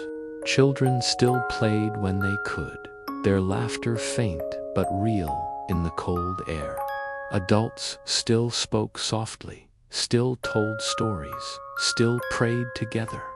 Winter was endured, not because it was easy, but because there was no other choice. It was boring, it was repetitive, it was heavy, but it was life. Hope always lingered at the edges. Hope that spring would return, that the snow would melt. Hope that the stores would last, that the sickness would pass, that the hunger would not claim too many. Hope was as necessary as fire, as necessary as bread, as necessary as breath. Without hope, the harshness of winter would have been too much to endure. With it, peasants survived year after year, generation after generation. The harshness of winter was not remarkable to them. It was ordinary. It was part of the cycle, part of the rhythm, part of life. They did not marvel at their endurance. They did not call it strength. They simply lived it, bore it, passed through it. For them, winter was not a story to be told. It was a season to be survived. And so, in the silence, in the hunger, in the cold, peasants lay by their hearths, huddled together, waiting for the slow turning of time to bring relief. They waited for thaw, for warmth, for growth, for light. They waited because waiting was all there was to do. Winter pressed upon them, heavy, endless, but they endured, as their parents had endured, as their children would endure. The harshness of winter was not just a test of the body, but of patience, of endurance, of the simple will to go on. Hunger was not an event in the medieval world. Hunger was not a moment. Hunger was not something that came suddenly and passed quickly. For peasants, hunger was a presence, a companion, a constant, quiet weight that grew heavier in winter. It began as a dull ache, small, almost unnoticed, but as the weeks passed, it lingered, it deepened, it pressed on the body and the mind alike. Hunger stretched time, slowed thought, dulled energy. It became a rhythm of its own, a rhythm of want, of waiting, of never quite being full. The food stores in autumn always seemed large. Granaries filled with sacks of grain, barrels of dried peas, baskets of roots. But by the depth of winter, those stores grew smaller, day after day, week after week. A sack once heavy enough to take 2 men to lift became light enough for a child to drag. A basket once full of carrots and turnips became empty, a bottom scratched clean. Each meal meant less left for the next. Each loaf of bread meant fewer loaves ahead. Hunger came not because the people did not prepare, but because preparation could never be enough. Meals grew thinner. Bread, stews stretched with water. Cabbage boiled again and again until only pale leaves remained. Dried peas boiled soft, eaten with little else. Meat, if it was had at all, was eaten sparingly, carefully, each piece cut small. Butter ran out quickly. Cheese hardened. Milk dried up with the cold and the starving animals. What was eaten was not eaten for pleasure. It was eaten for survival. The act of eating itself was not joy. It was duty, necessity, the slow filling of an emptiness that was never truly filled. Children asked for more, but there was no more. Mothers gave them crusts, softened in water. Fathers cut loaves thinner, so each child might hold a piece, even if the piece was only a scrap. The old often ate less, sometimes quietly refusing portions so that the young might eat instead. Hunger demanded such choices, choices made silently, choices that spoke of love but carried sorrow with them. Hunger was not only in the stomach, it was in the heart. Thirst, too, had its place. In winter, thirst was not the dry mouth of summer, not the heat of the sun demanding water. Thirst in winter was quieter, but no less present. Rivers froze, wells iced over, buckets cracked. Water was drawn slowly, carefully, from holes cut in the ice or melted snow, or from cellars where barrels had been stored. To drink was work. To drink was effort. Even in thirst, peasants endured the long process of gathering, carrying, melting. The water was cold, always cold, biting the teeth, chilling the chest. To drink was to remind the body of the winter pressing from outside. There was little variety, little change. Day after day, the same meals, the same thin bread, the same weak stew, the same cabbage, the same peas. The monotony was as heavy as the hunger. Peasants did not expect difference, but still the sameness pressed upon them, just as the cold pressed, just as the dark pressed. It dulled the mind, it blurred the days together, it made time seem endless.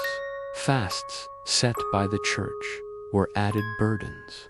days when meat could not be eaten, days when meals were reduced even further.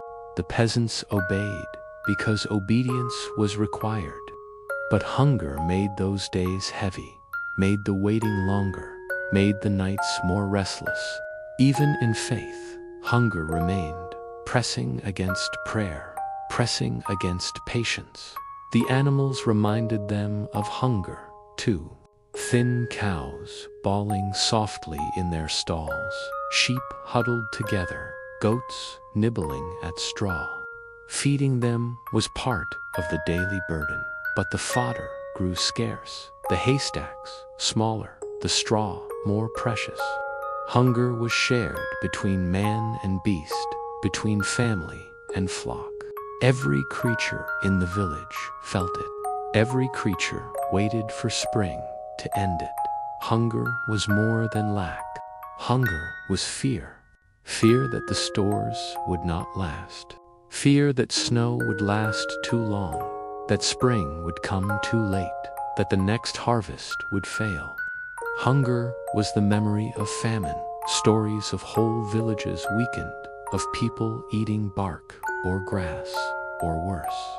These were not legends, not distant tales, but memories passed down, warnings spoken in low voices, prayers whispered against. Hunger lived not only in the body but in the mind, a shadow that stretched long even when food was present. At night, hunger grew louder.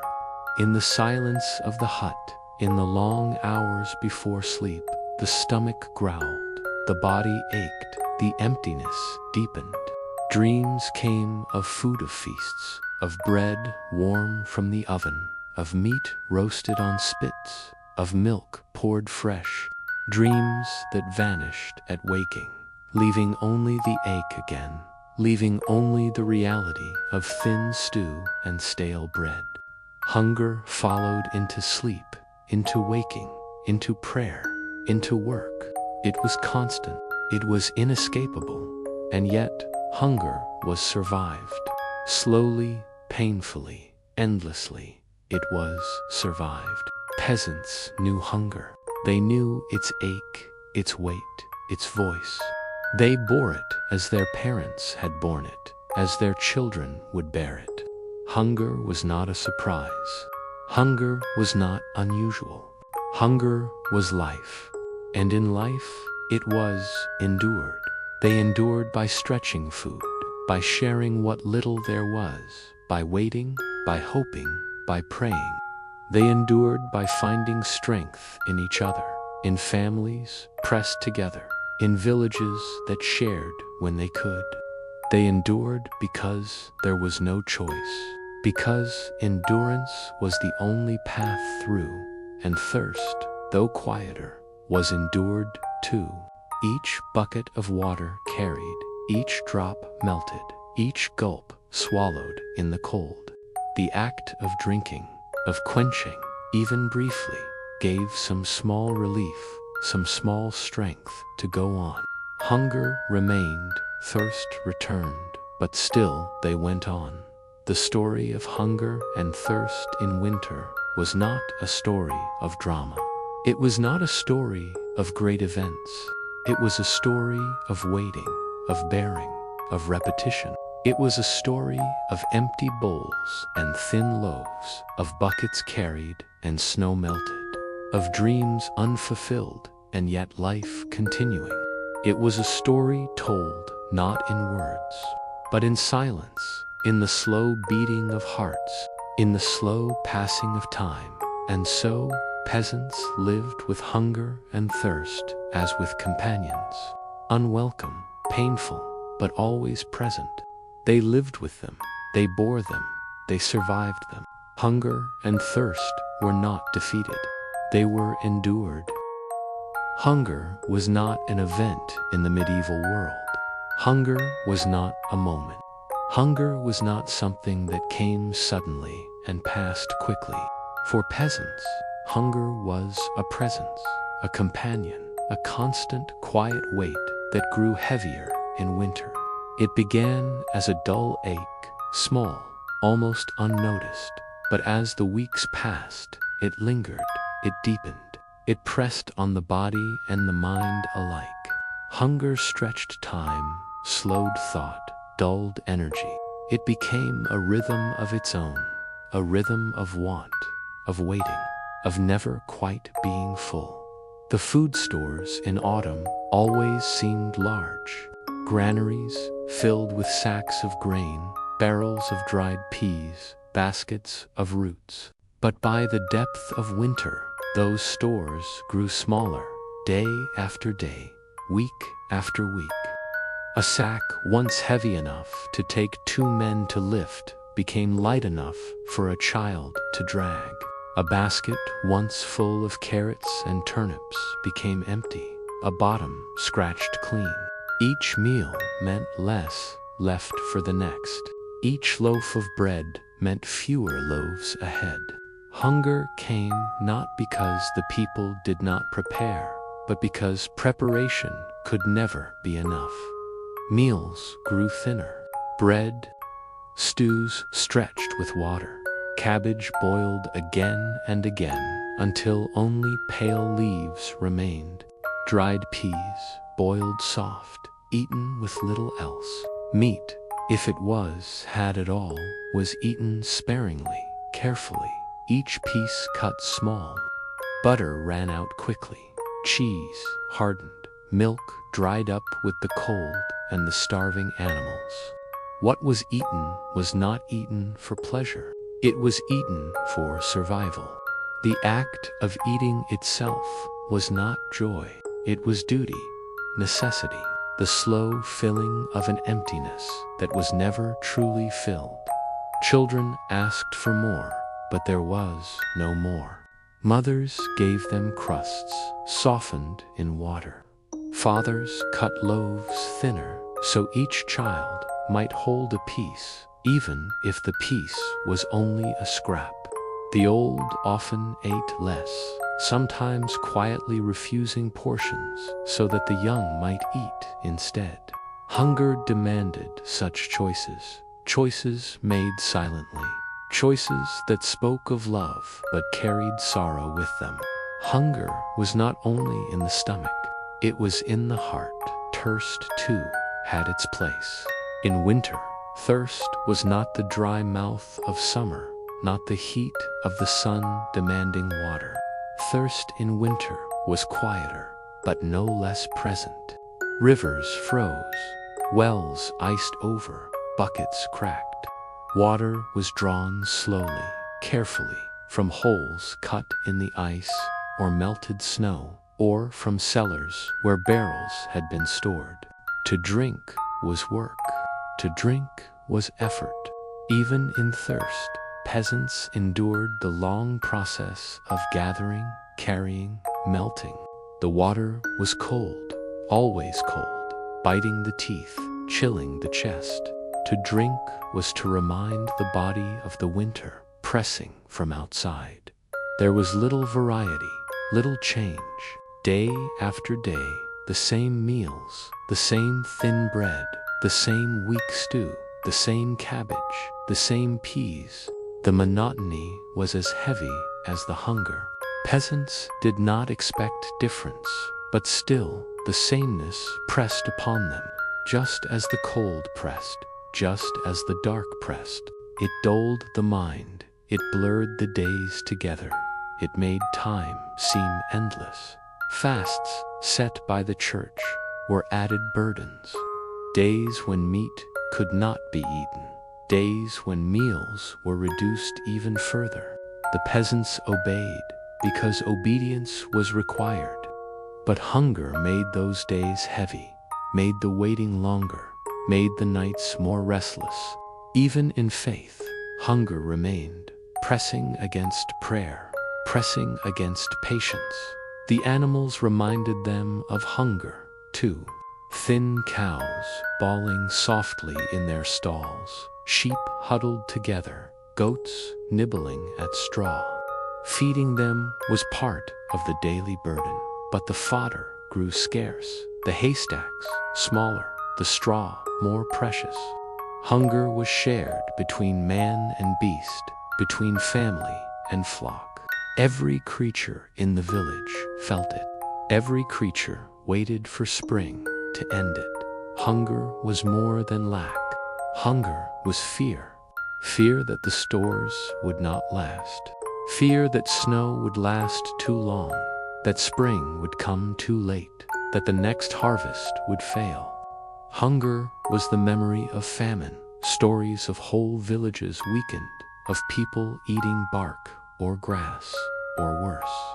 These were not legends, not distant tales, but memories passed down, warnings spoken in low voices, prayers whispered against. Hunger lived not only in the body but in the mind, a shadow that stretched long even when food was present. At night, hunger grew louder. In the silence of the hut, in the long hours before sleep, the stomach growled, the body ached, the emptiness deepened.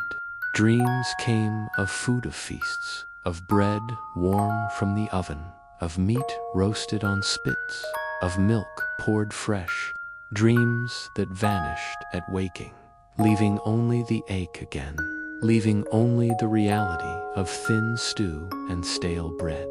Hunger followed into sleep, into waking, into prayer, into work. It was constant, it was inescapable, and yet hunger was survived. Slowly, painfully, endlessly, it was survived. Peasants knew hunger. They knew its ache, its weight, its voice. They bore it as their parents had borne it, as their children would bear it. Hunger was not a surprise. Hunger was not unusual. Hunger was life. And in life, it was endured. They endured by stretching food, by sharing what little there was, by waiting, by hoping, by praying. They endured by finding strength in each other, in families pressed together, in villages that shared when they could. They endured because there was no choice, because endurance was the only path through, and thirst, though quieter, was endured too. Each bucket of water carried, each drop melted, each gulp swallowed in the cold. The act of drinking, of quenching, even briefly, gave some small relief, some small strength to go on. Hunger remained, thirst returned, but still they went on. The story of hunger and thirst in winter was not a story of drama. It was not a story of great events. It was a story of waiting, of bearing, of repetition. It was a story of empty bowls and thin loaves, of buckets carried and snow melted, of dreams unfulfilled and yet life continuing. It was a story told not in words, but in silence, in the slow beating of hearts, in the slow passing of time. And so, peasants lived with hunger and thirst as with companions, unwelcome, painful, but always present. They lived with them, they bore them, they survived them. Hunger and thirst were not defeated, they were endured. Illness in the cold was as ordinary to the medieval peasant as the snow that fell from the sky or the smoke that hung in the rafters. It was not a rare calamity, not an unexpected guest, but a steady companion of winter, creeping into huts with the frost, riding in on the chill air, hiding in the damp straw, whispering in the dark corners of crowded homes. To be sick in winter was almost expected, as inevitable as hunger, as unavoidable as the long nights. The cold itself was an enemy. It crept into bones, stiffened joints, numbed fingers and toes. Those who worked outside came back shivering, their skin red and raw, their breath harsh and wheezing. If frostbite came, there was no cure, only pain, blackened flesh, and loss. But even without frostbite, the cold wore down the body. It sapped strength, dulled appetite, drained energy. A body weakened by cold was a body ready for illness. The huts themselves became breeding grounds for sickness. Families huddled close around the fire, pressed together on straw beds, sharing breath, sharing warmth, sharing sickness. One cough became many. One fever spread through children, parents, grandparents alike. The smoke that hung in the air irritated lungs, made breathing heavy, made coughing worse. The dampness of the floor, the dripping of the thatch, the closeness of unwashed bodies, all conspired against health. There were no doctors for peasants. At best, a village might have a wise woman, an herbalist, someone who knew a little of plants and prayers. She might bring dried herbs, teas made from roots, poultices of leaves, charms whispered in low voices. But such cures were as much hope as medicine, as much comfort as healing. The sick were laid on straw, covered with cloaks, given water if there was water to spare, given broth if there was broth to spare. And then they waited.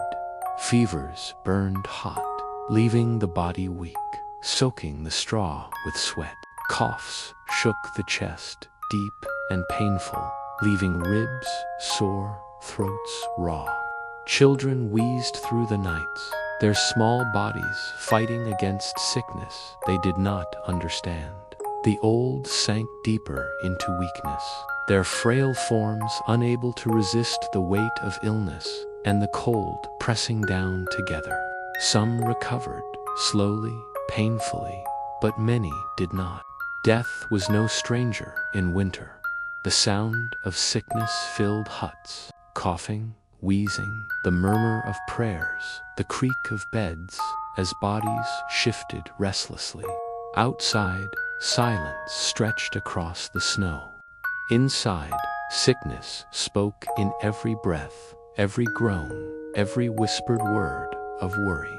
Mothers pressed hands to foreheads, fathers held cups to trembling lips, children cried quietly in the night. Illness was not only the suffering of the sick, but the sorrow of all who watched. There was no rest for the healthy either. Even as illness spread, chores remained. Animals had to be tended, firewood gathered, snow cleared, food prepared. Those still strong enough carried on, heavy with worry, heavy with weariness, heavy with hunger. To care for the sick was another burden in a life already heavy with burdens. But it was born because there was no choice. The church bells sometimes tolled, more often in winter. Funerals were simple, brief, held in the cold, bodies lowered into frozen ground. The villagers prayed, whispered psalms, crossed themselves, and returned to their huts. The loss was felt, but life pressed on. The work pressed on. Survival pressed on. Grief had little time to grow. The living still had to eat, still had to work, still had to endure. Illness did not only strike the poor. Lords and ladies fell sick too, though they had more food, more warmth, more herbs, more care. But for peasants, illness was sharper, heavier, more final. A lord might survive where a peasant would not. A noble might rest in a bed with furs, while a peasant coughed in smoke and straw. Illness was universal, but its burden was not equal. The memory of plagues lingered in the minds of all. Villages had been emptied, families wiped away, the very rhythm of life broken. Even when plague did not strike, lesser sickness still reminded them of what could come, of how fragile life was, of how quickly a cough could become a grave. Fear was part of illness, as much as fever, as much as cough, as much as weakness. And yet life went on. Fires were kept burning. Bread was still baked, stews still stirred, water still carried. Those who could walk did so. Those who could not lay still, waiting, hoping, praying. The sick might recover, and if they did, they returned to work as soon as they were able, no matter how frail, no matter how weak. There was no long recovery. Life demanded labor. The fields waited, the animals waited, the chores waited.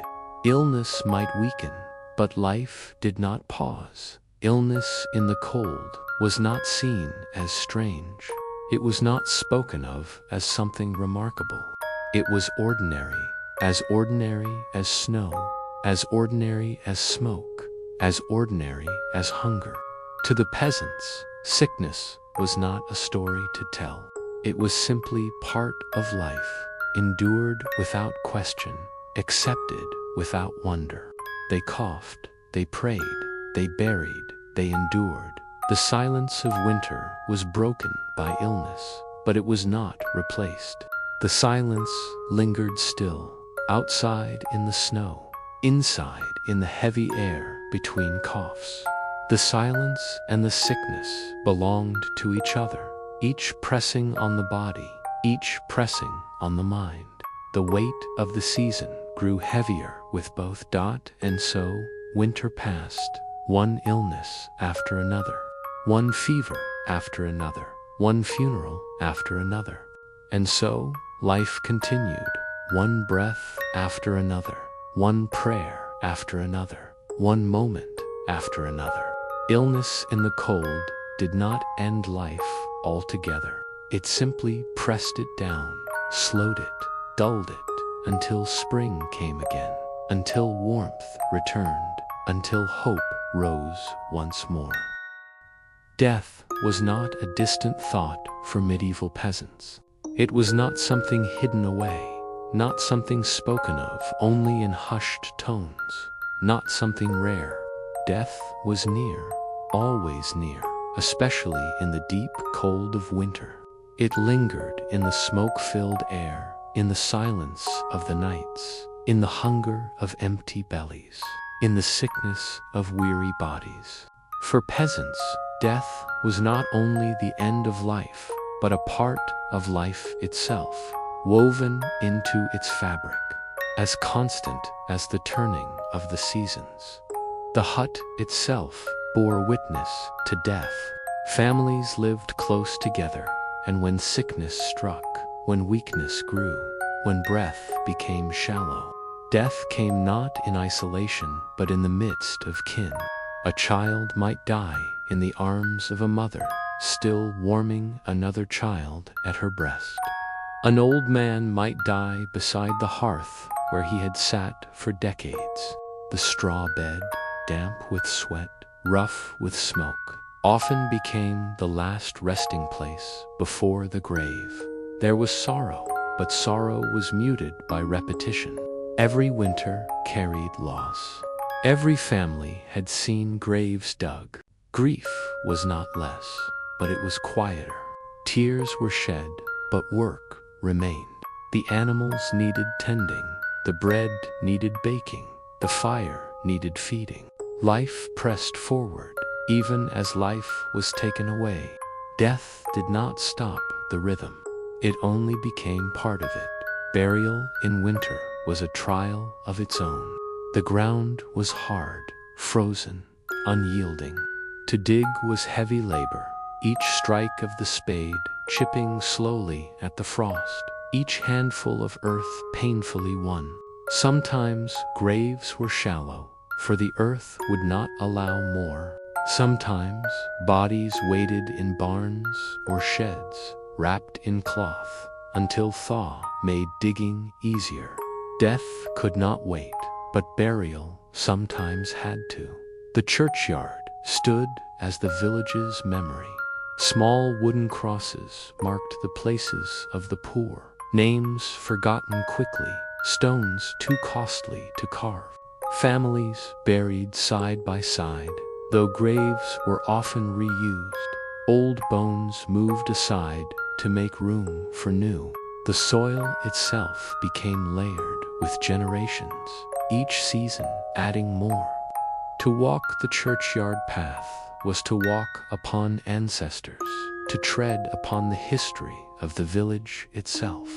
The funeral was simple. A priest, if one could come, said the words of the Mass, commended the soul to God, sprinkled holy water.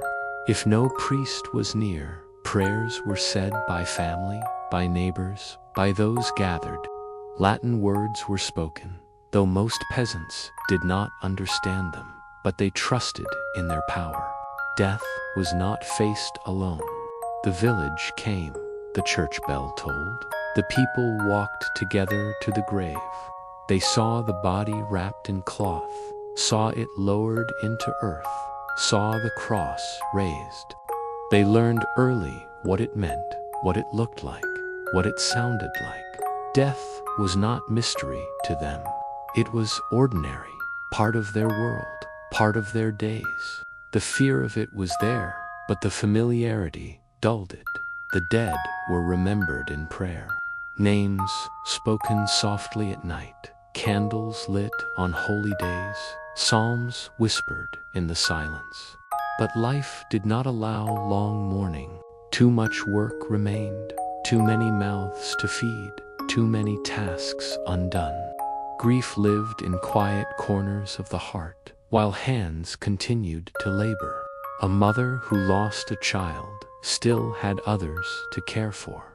A man who lost a wife still had fields to plow. A child who lost a parent still had animals to feed. Death brought sorrow, but it did not bring rest. The hut without the dead felt emptier, but it filled again with chores, with voices, with smoke. Time pressed forward. Spring always came eventually, and with it new life, new children born, new hope. Death, too, was part of that cycle, the closing of one season, the beginning of another. The peasants did not speak of it as philosophy. They did not ponder it as scholars did. They lived it, accepted it, endured it. And so, in the cold of winter, with frost thick on the ground and silence heavy in the air, peasants laid their dead to rest. They dug, they prayed, they lowered the body, they covered it with earth, they placed the cross. Then they returned to their huts, to their hunger, to their smoke, to their chores. Life continued, though life had been taken. Death did not end the village. It became part of it. The story of death and burial in medieval winter was not dramatic. It was slow, heavy, repetitive. It was one more burden in a life already heavy with burdens. And yet, even in this, there was endurance.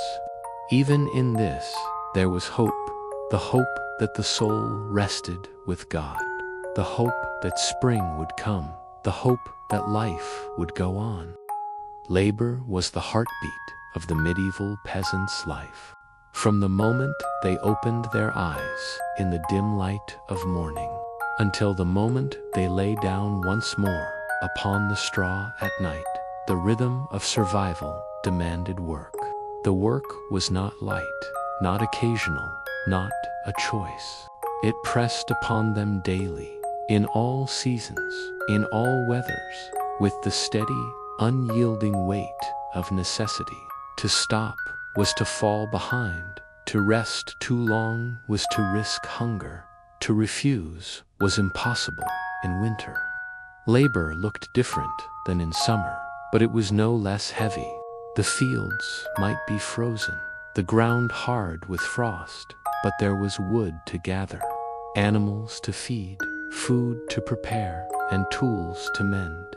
The body was never idle, except when it gave in to exhaustion.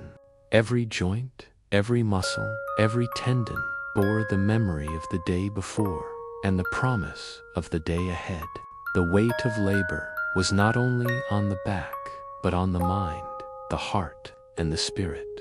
The men of the village carried wood, heavy bundles tied with rope, rough branches cutting into their shoulders. They trudged through snow, step after step, until their feet ached and their legs burned. The women bent over grinding stones, crushing grain into coarse flour, their arms growing weary, their backs bent low. Children carried water from the well, bucket handles biting into their small hands, spilling half as they stumbled home. Even the elderly, if they could still walk, still worked, twisting straw into ropes, spinning wool with trembling fingers, tending the fire so that others might labor elsewhere. The animals, too, required care. Cows needed feeding, their breath steaming in the cold barns. Sheep huddled together, their wool damp, their bleats echoing. Chickens scratched weakly in the frozen dirt. Pigs rooted through straw for scraps. The peasants cared for them because their own survival depended upon it. To neglect the animals was to court disaster. And so each day, whether in biting cold or damp drizzle, the peasants carried hay, shoveled muck, and checked the weak by hand. The weight of labor was constant. If one task was done, another waited. A tool broke, it had to be fixed. A roof leaked, it had to be patched. Clothing tore, it had to be sewn. Shoes wore thin, they had to be mended. The hours blurred into one another, each filled with repetitive, necessary motions. The grindstone turned, the loom creaked, the fire crackled. The hut filled with smoke, with steam, with the sound of work. Children learned early what labor meant. There was no long childhood of play, no extended years of idleness. A child who could walk could carry, who could carry could fetch, who could fetch could grind, who could grind could cook. Tasks were given according to age and strength, but no one was without responsibility. Childhood and labor were bound together, inseparable, part of the same rhythm of survival. The weight of labor showed itself in the body. Backs bent early, hands hardened, faces lined, teeth worn down by coarse bread and grit. Men aged before their time. Women stooped long before their hair turned gray. The heavy loads, the endless bending, the repetition of motion all carved their mark. Pain was not unusual. It was expected. The joints ached, the muscles tightened, the skin cracked in cold air. No healer could cure it, for it was not illness, but life itself. Yet labor was not only physical. The mind, too, bore its weight. The constant worry of whether food would last, whether wood would be enough, whether sickness would strike, pressed down as heavily as the bundles of branches. Anxiety lived within the rhythm of work. Each motion was shadowed by the question, will this be enough? Will the family endure? Will we see spring? The peasants had no choice but to rise each day and take up the burden again. The rhythm of life demanded it. The sun rose, the chores began. The sun set, the chores paused. The night gave a few hours of rest, but morning called them back to their tasks. Day after day, week after week, year after year, until the body could no longer rise, until labor itself ended in death. And yet, within this burden, there was endurance. The peasants did not stop, for they could not. But in not stopping, they proved a strength that was quiet, unnoticed, but immense. The weight of labor pressed them low, but it did not crush them entirely. They bent beneath it, but still they rose again. Still they carried wood. Still they ground grain. Still they drew water. Still they lived in the hut at night, as families huddled together, weary and sore. The silence spoke of the labor that had passed and of the labor still to come. The weight of labor was never gone, but for a few hours it rested. And in those hours, as smoke curled slowly upward and breath grew steady, sleep came, not easily, but deeply. The body, weary beyond measure, surrendered to rest. Even knowing that the weight would return with dawn, the peasants bore the burden. Not because they sought glory, not because they hoped for riches, but because they had no choice. Survival itself was labor. Life itself was labor. And so, as winter pressed down, as the cold deepened, as the nights stretched long, the peasants labored still, each day, each hour, each moment, beneath the endless, heavy weight of labor. Taxes and tithes were as heavy to the medieval peasant as the bundles of wood upon their shoulders. They did not always weigh upon the back in a physical sense, though sometimes they did, when grain was hauled away, when chickens were carried off, when carts were loaded with the fruits of long labor. But they always weighed upon the spirit, upon the heart, upon the mind that never rested from calculation, from worry, from the knowledge that what was sown and reaped was never wholly their own. The peasant lived upon land that was not theirs. They worked the soil, but the soil belonged to the Lord. They plowed the furrows, but the furrows belonged to the manor. They sowed the seed, but the Lord's portion was always due. Even before the harvest ripened, the thought of what must be surrendered pressed upon them. It was a debt written not in paper, but in expectation, in custom, in law, in the threat of punishment. When harvest came, the grain was counted, not only by the family who had labored for it, but by the reeve, by the steward, by the men of the manor who measured what portion would be taken, 1/10, 1/5, sometimes more.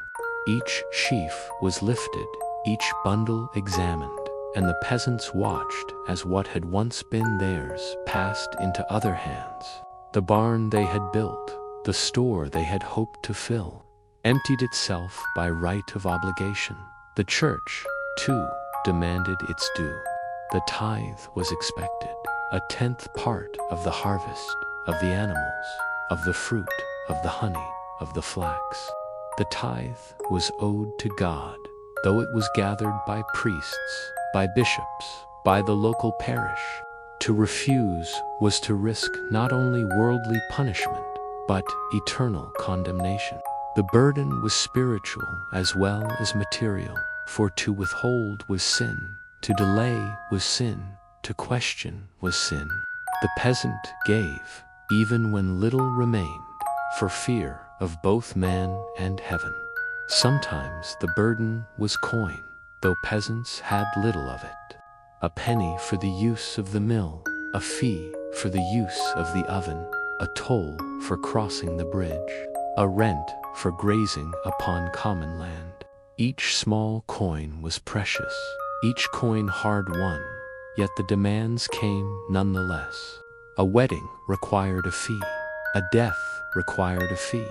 Even the right to gather wood or fish in the stream could be charged. Life itself was measured in obligations, in dues that never ceased. The Lord's men came to collect, not harshly always, but firmly, persistently. They knew what was owed, and they took it. To resist was folly. To resist was to risk eviction, punishment, imprisonment, worse. The peasants bowed their heads, offered what they had, prayed it would be enough. If it was not, debt lingered, a shadow over the seasons, a weight carried into the next year. The tithe barn stood in the village as a constant reminder. Its doors wide, its beams high, its walls strong. It held what the peasants had given, what they had lost.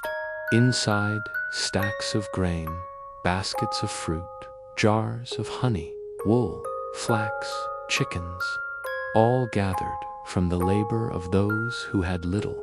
It stood larger than their huts, more secure, more enduring.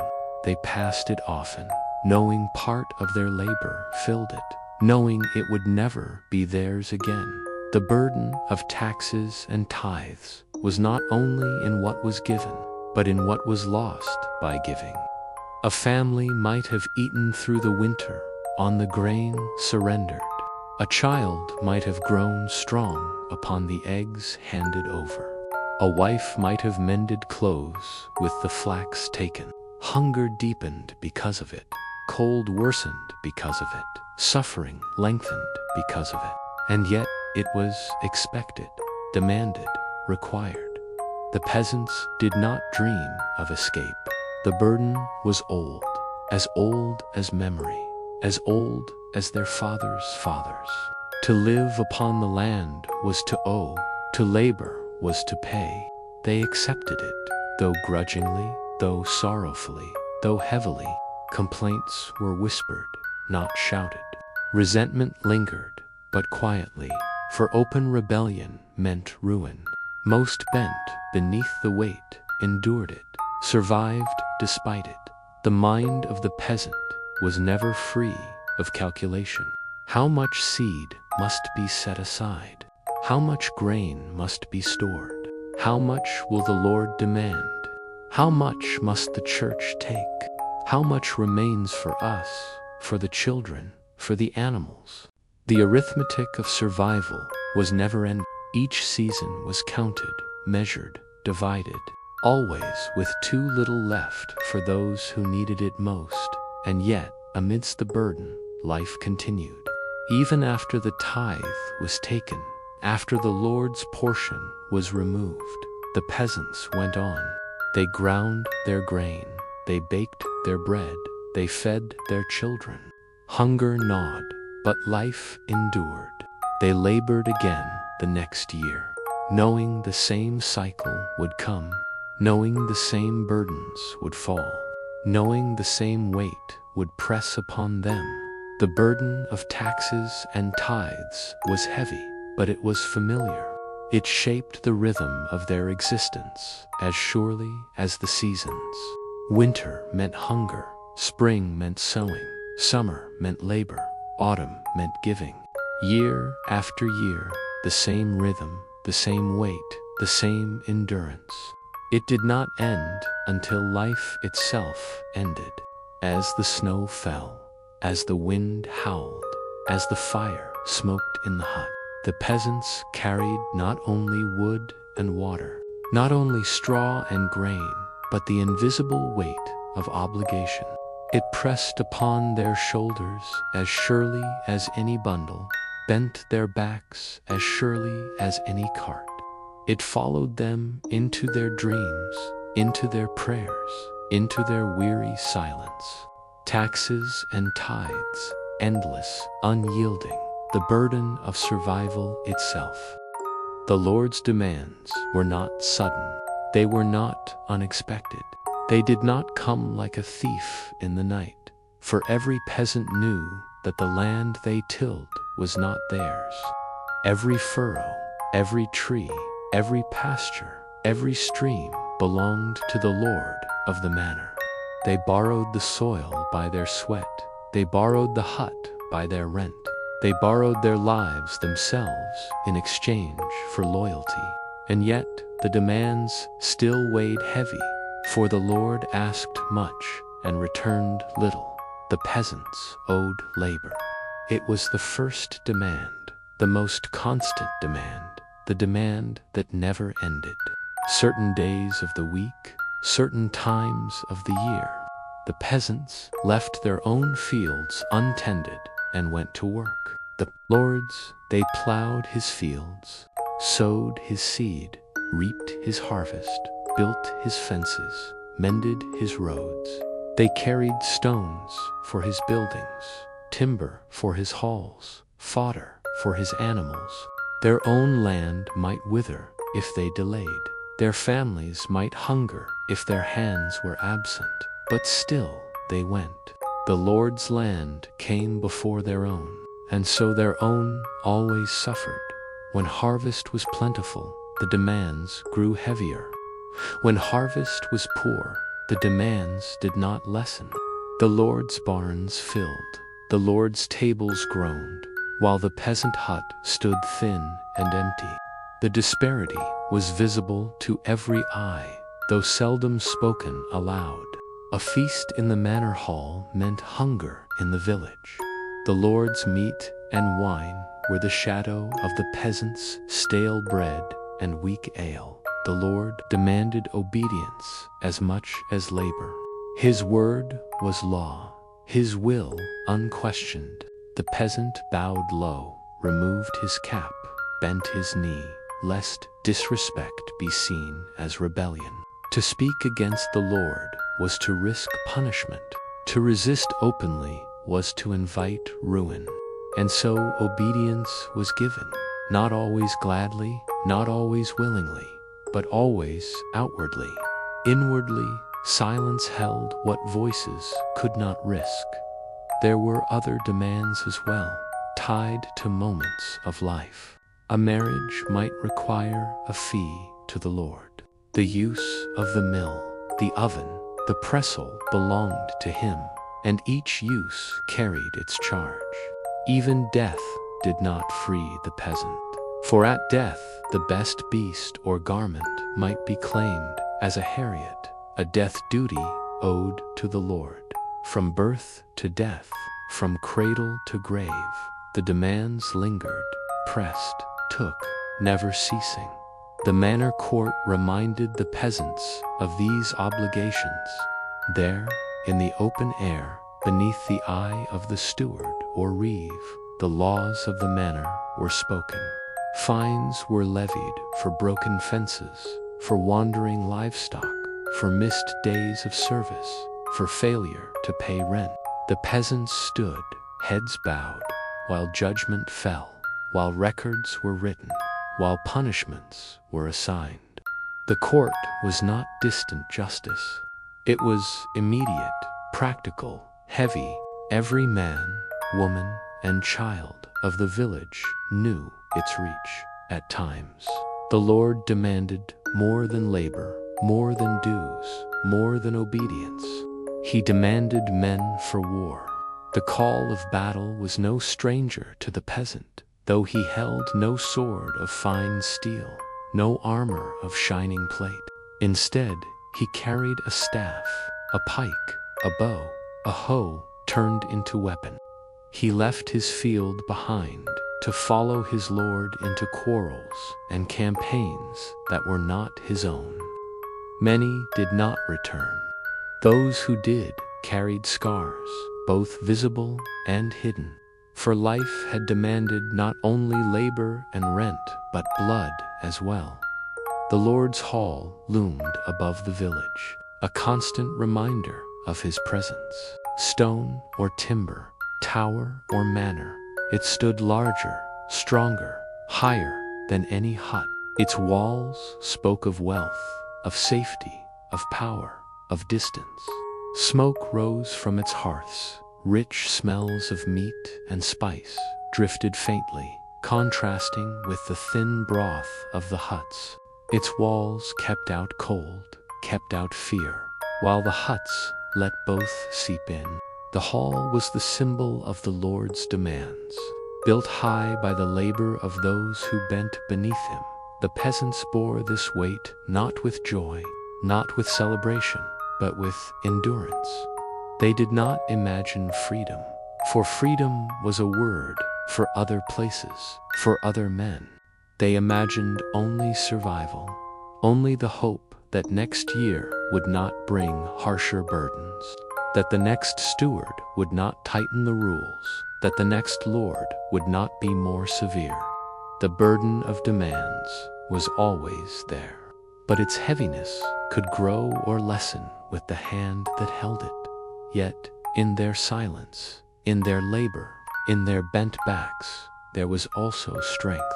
For though the Lord demanded, it was the peasants who labored.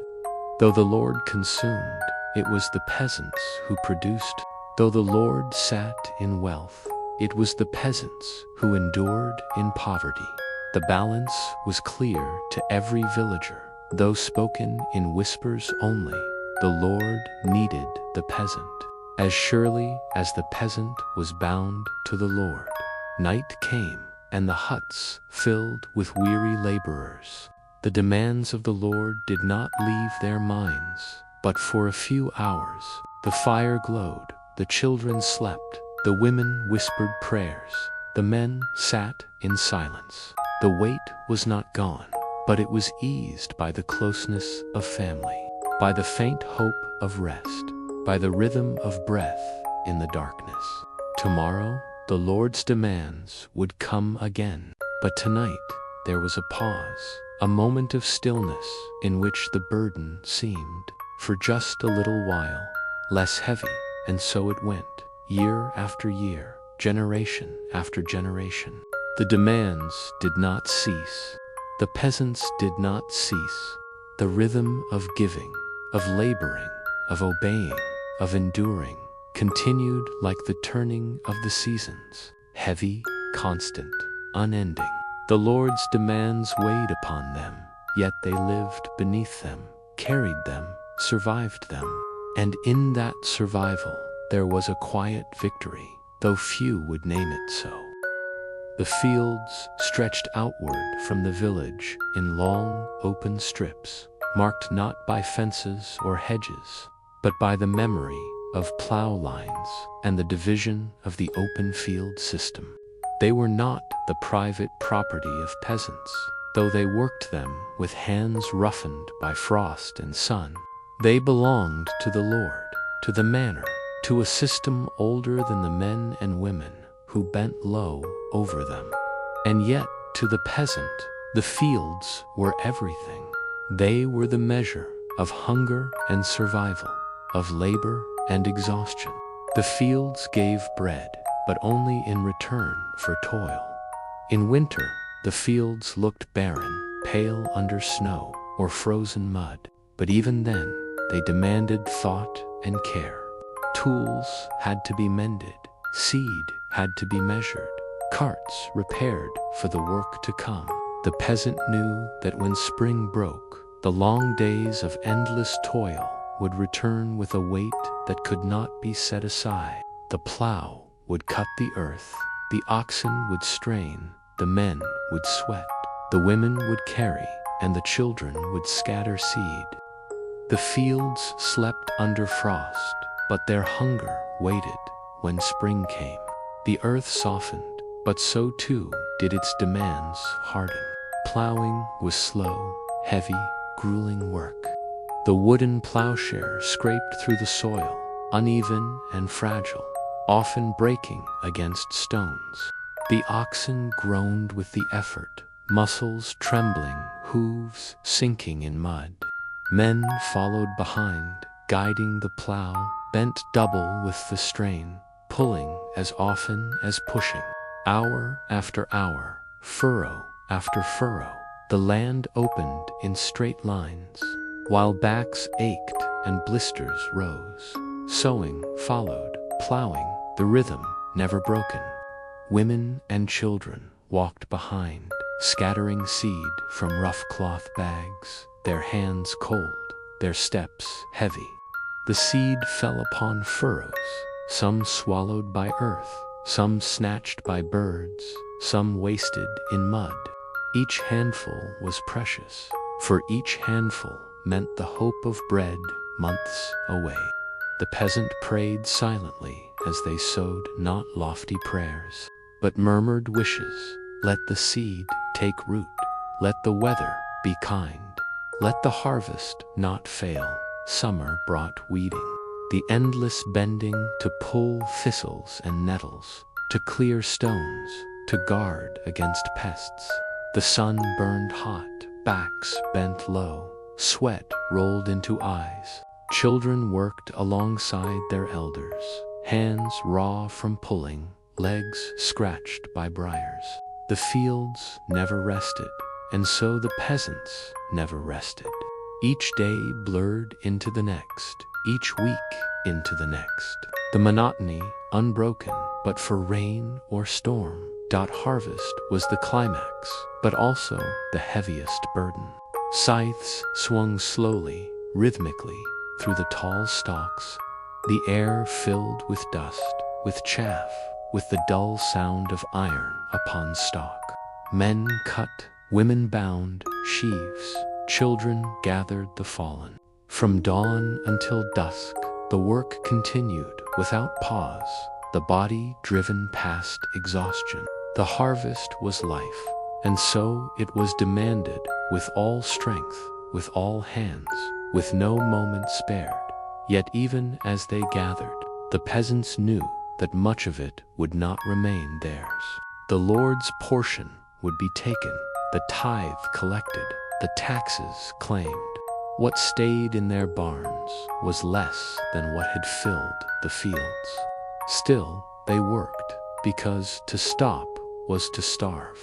The fields demanded endless toil, and the peasants gave it, without choice, without rest, without hope of release. The toil of the fields shaped their very bodies.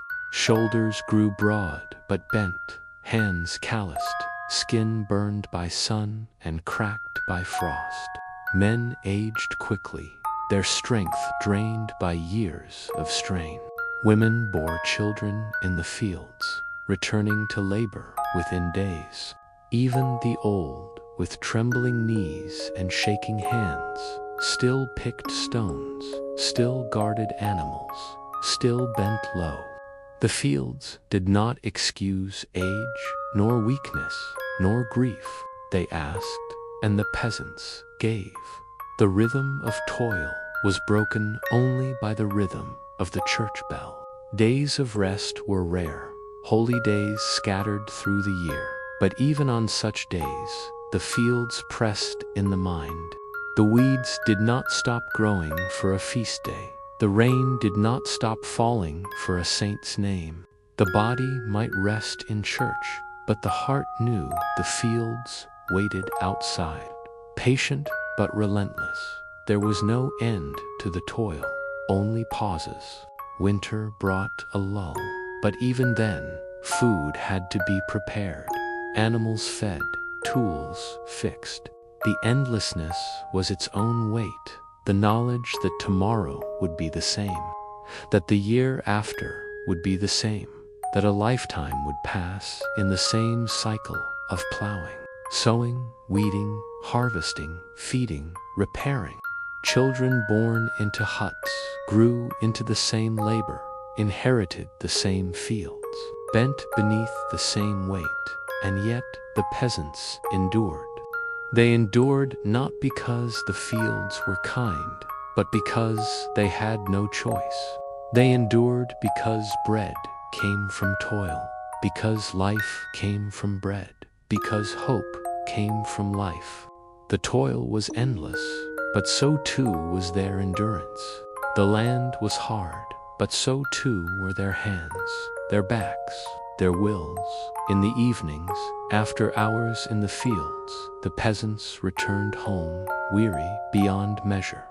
They sat by the smoky fire, silent, too tired for many words.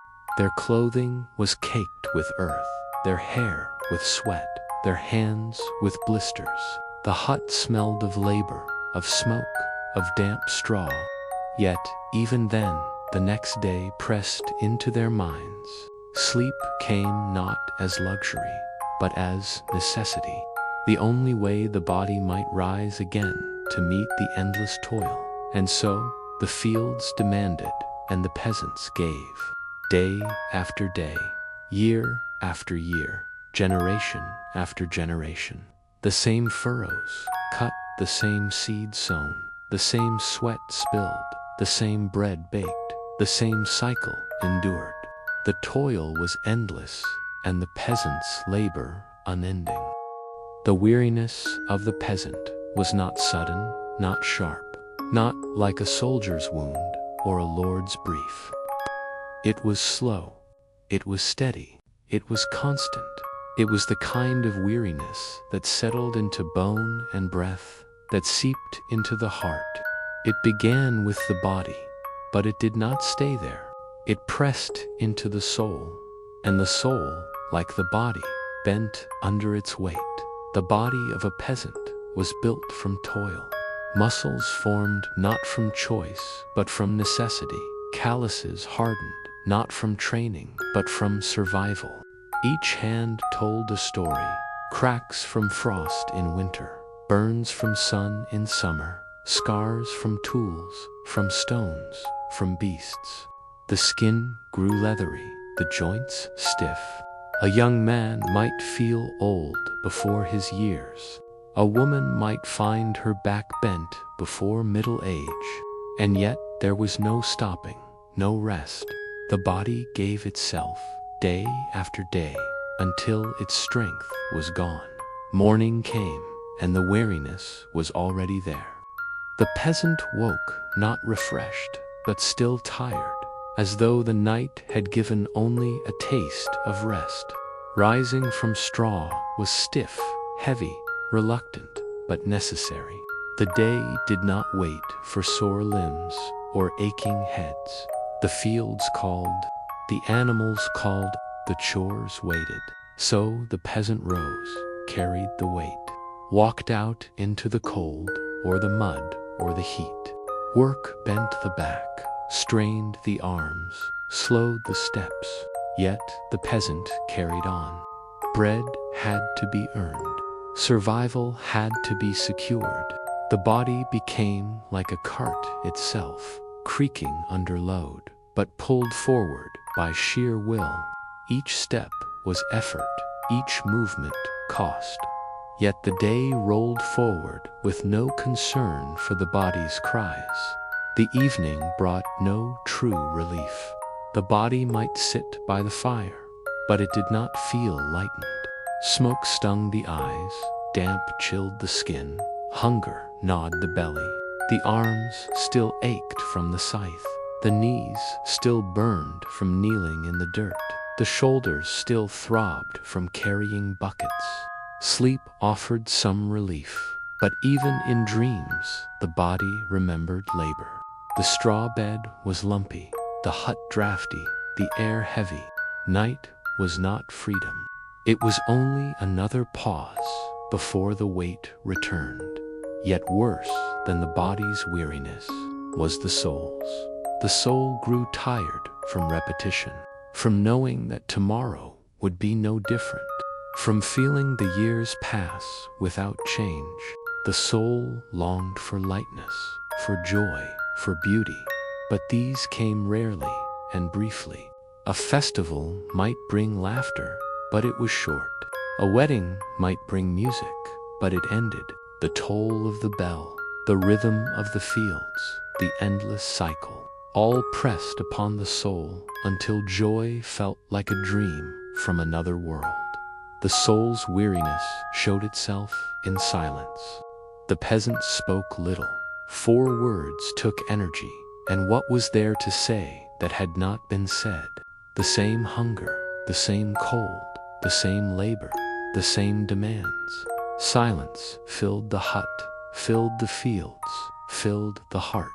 The soul grew heavy, dulled, muted, not by sudden sorrow, but by the slow drip of unchanging days. The church offered hope, but even there, weariness followed.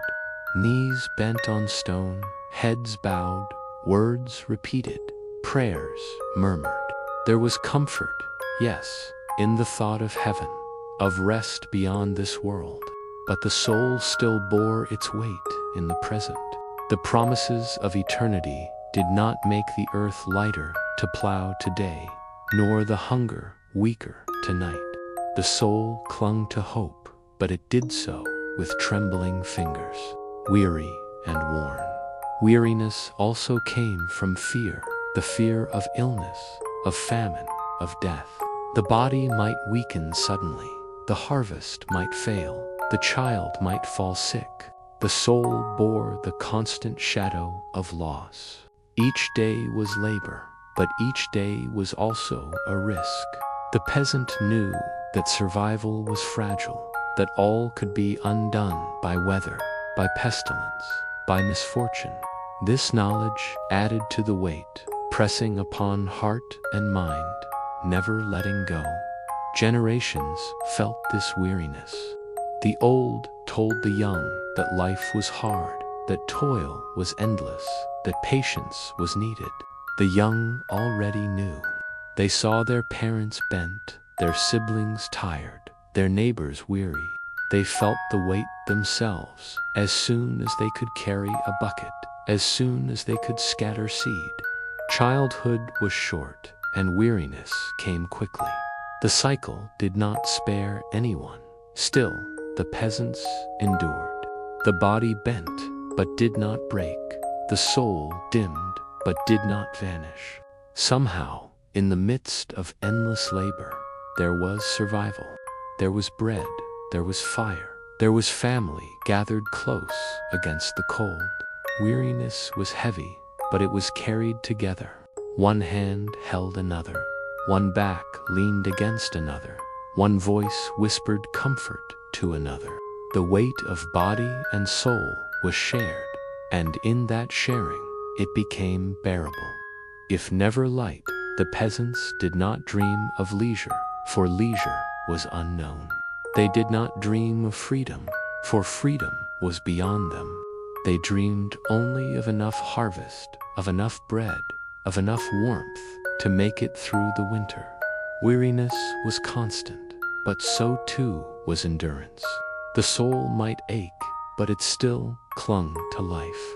The body might stagger, but it still rose each morning. So passed the years, the decades, the lifetimes. Body and soul wore thin, but they lasted. They carried the weight because there was no choice, and because within that endless burden, there was still something worth keeping. The spark of survival, the thread of hope, the small joys hidden in the monotony. A child's laugh, a shared loaf, a moment of sunlight through the smoke. The soul was weary, but it endured. The life of a medieval peasant was hard, unrelenting, and monotonous. The weight of labor, the bite of hunger, the sting of cold, and the burden of demands filled most of their waking hours.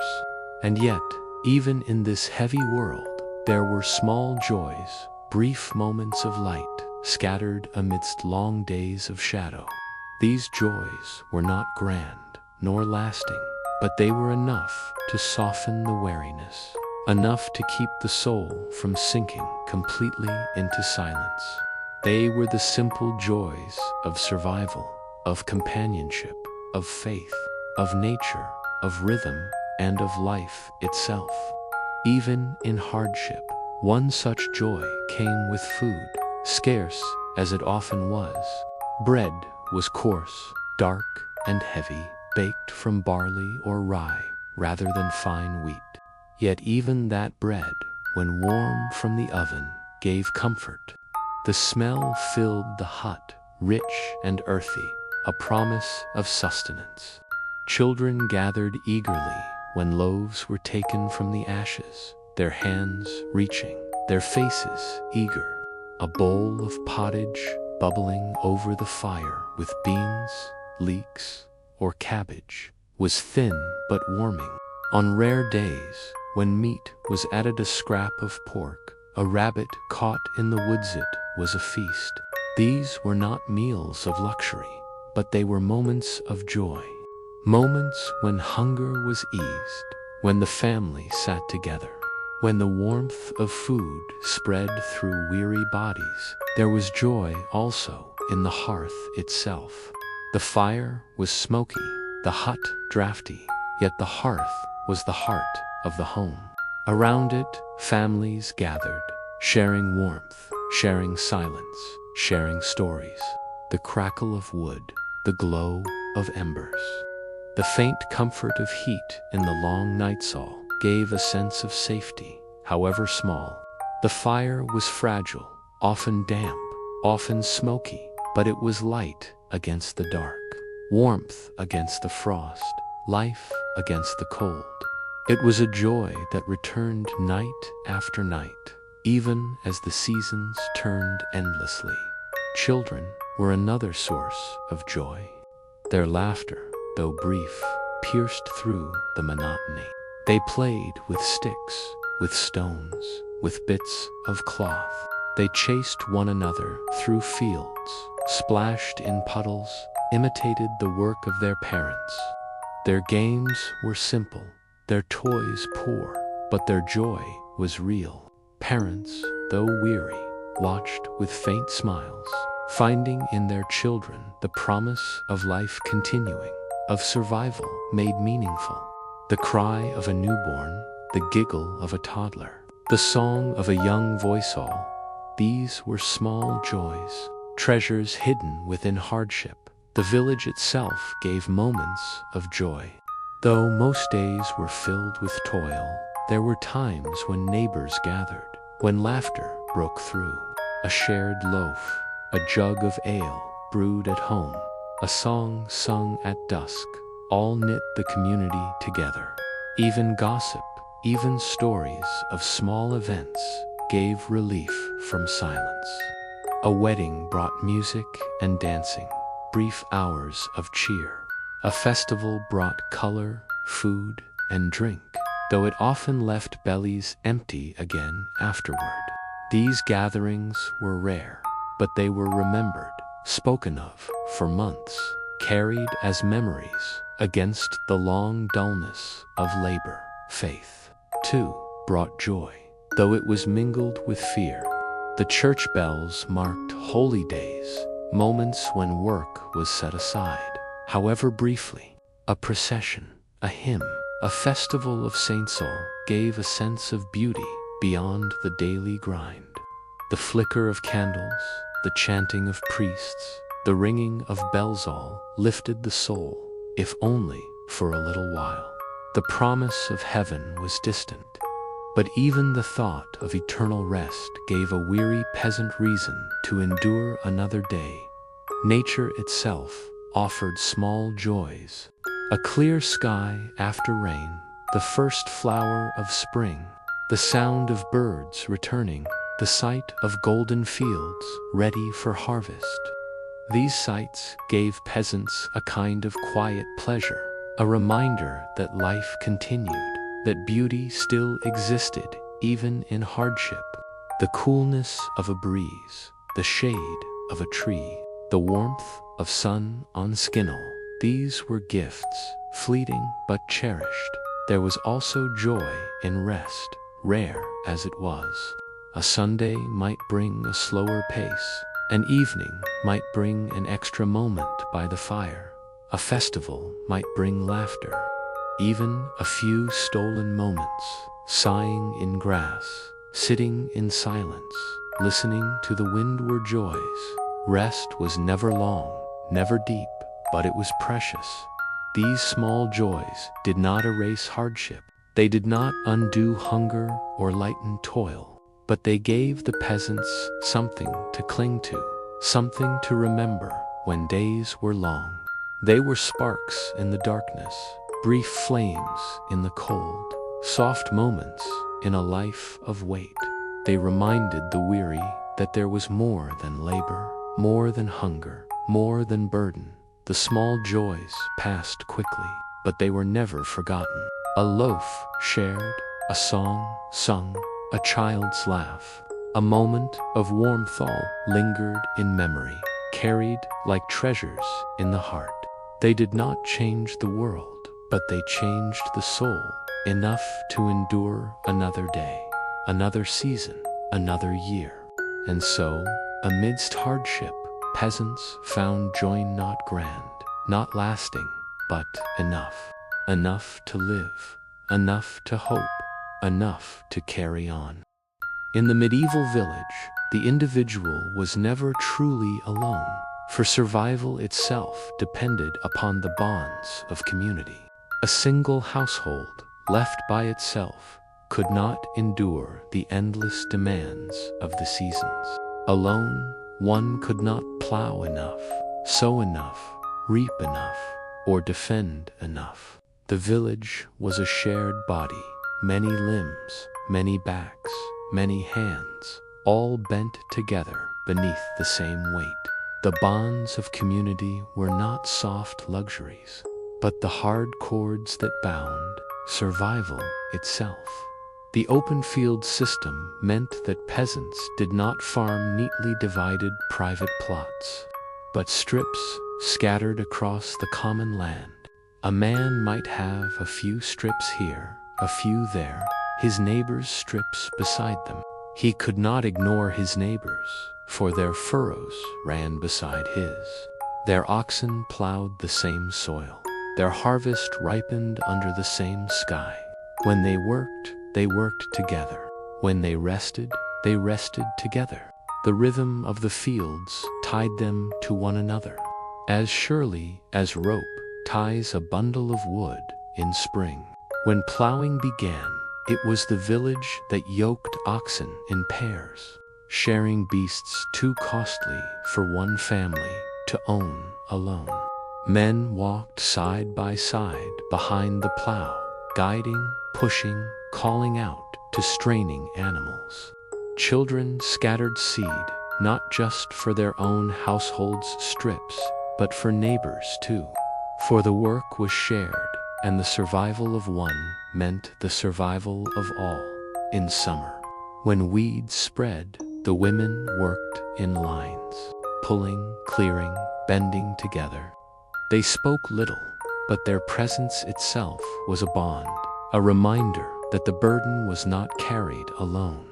The children ran between them, not divided by whose parent was whose, but joined in the common task of chasing away birds, gathering herbs, carrying water. The field itself was a community, every furrow requiring every hand. Autumn's harvest was the truest test of community. Scythes swung in rhythm, sheaves were tied in bundles, carts loaded with grain. One household alone could not gather in all that ripened before it rotted. And so the whole village bent to the task, day after day, binding not only stalks of grain, but the threads of their shared life. If one family's field yielded poorly, the others lent aid. If one cart broke, another was sent. The community bound itself together through the very act of survival. Winter, too, revealed these bonds. The cold pressed upon every hut, the hunger grew in every stomach, the smoke filled every room, but neighbors shared. A loaf was divided, a scrap of meat given, a bit of wood traded. It was never enough to make life easy, but it was enough to keep despair at bay. The knowledge that someone else's fire still burned, that someone else's pot still bubbled, gave comfort even in hunger. The winter nights were long, but they were endured together. Beyond labor, the bonds of community were woven in the rhythms of daily life. Tools were borrowed and returned. Animals wandered into neighbors' plots and were driven back with patience. Disputes arose, of course, but they were settled in the village court, before neighbors who understood that the quarrel of two was the concern of all. Reconciliation mattered because division weakened the village, and weakness was dangerous. Festivals and holy days bound the community in joy as much as labor bound it in work. The ringing of the church bell called not only to prayer, but to gathering. Villagers met outside the church, exchanged news, shared bread, sang together. Weddings brought the whole village to dance. Births were celebrated by many voices. Deaths were mourned by all. In such moments, the bonds of community were felt most strongly, not simply as survival, but as fellowship, as the comfort of many souls bound together against the weight of life. The church itself was the great center of this community bond. Its bells marked the hours, its festivals marked the year. Its walls gave shelter for prayer, for judgment, for gathering. Within its walls, rich and poor alike bent the knee, confessed their sins, sought blessing. The shared faith reminded the villagers that they were not alone. Not in their toil, not in their hunger, not even in their death. The bonds of community stretched beyond the fields into the heavens themselves, tying the village to saints, to angels, to God. Even in hardship, laughter could be heard when neighbors gathered in the evenings. A jug of ale brewed at home might be passed from hand to hand, rough jokes exchanged, old stories told again and again. Children played together in the dust of the lane, their shouts echoing against the thatched huts. Dogs barked, chickens clucked, cows lowed, and through these familiar sounds, the peasants felt the closeness of their shared life. It was not luxury, but it was life, and it was endured together. Generations deepened these bonds. Families intermarried, weaving kinship ties so that nearly everyone in the village was connected by blood or marriage.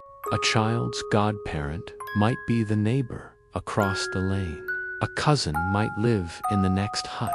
Memory itself bound the community. Stories of past famines, past winters, past lords, all retold, all remembered. The village carried its history together, just as it carried its burdens together. There was little privacy. 4 walls were thin, huts small, lives open to the gaze of neighbors. But privacy was less important than survival, and survival was communal. The bonds of community were not always kind, but they were always present. One could not hide, but one was also never truly abandoned. The village was both a burden and a protection, both watchful and supportive, both confining and sustaining. And so the peasants endured, not alone, but bound to one another. Their lives were shared, their burdens shared, their joys shared, their griefs shared. The bonds of community were as real as the furrows in the fields, as the smoke in the huts, as the bell that rang from the church tower. These bonds held them together, kept them alive, gave them meaning. Without them, life would have been unbearable. With them, it was still hard, still weary, but endurable. The bonds of community were not grand, not celebrated with banners or songs. They were simple, woven into daily life, unnoticed until needed, unbroken until death. They were the quiet threads that held the peasants' world together. Threads spun from labor, from faith, from kinship, from necessity. They were the bonds that made survival possible. The bonds that carried the weary through the endless cycle of the seasons. And so, in a world of toil and hunger, the peasant found strength not alone, but together. The bonds of community were their shelter, their strength, their hope. The bonds were heavy, but they were also life itself. The life of a medieval peasant was not measured by clocks or calendars in the way we think of them now. There were no ticking hands, no numbered dates pinned neatly to walls, no printed pages that announced the march of days. Life was instead measured by the slow turning of the seasons. The fields, the sky, the sun, and the earth themselves were the clock and the calendar. And they told the peasants what had to be done, what could not be avoided, and how much time was left before hunger or plenty. The year began, not with fireworks or celebrations, but with the lingering chill of midwinter.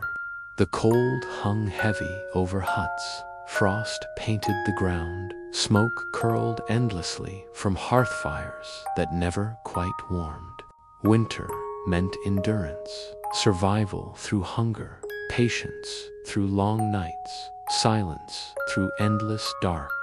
The peasants knew winter not as a single season, but as a series of trials. The hunger that stretched longer as supplies dwindled. The cold that pressed deeper as firewood shrank. The illnesses that spread more easily in smoke-filled air. Winter was the first great marker of the year, and it seemed endless. Yet even winter gave way. Spring came slowly, hesitantly. The snow melted into mud, the rivers swelled, the air softened. But the change was not sudden joy. Spring meant labor.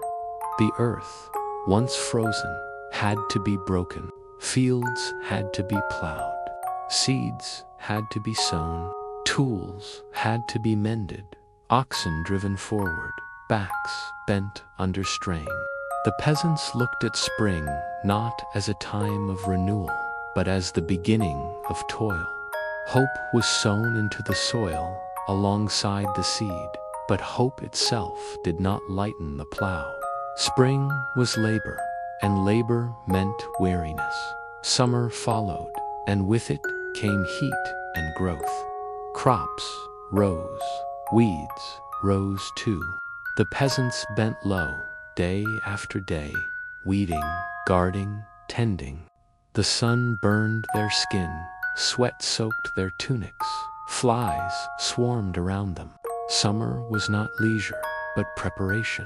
Each stalk of grain that grew strong meant survival. Each weed pulled meant less waste. Each long day of labor was a payment toward the harvest to come.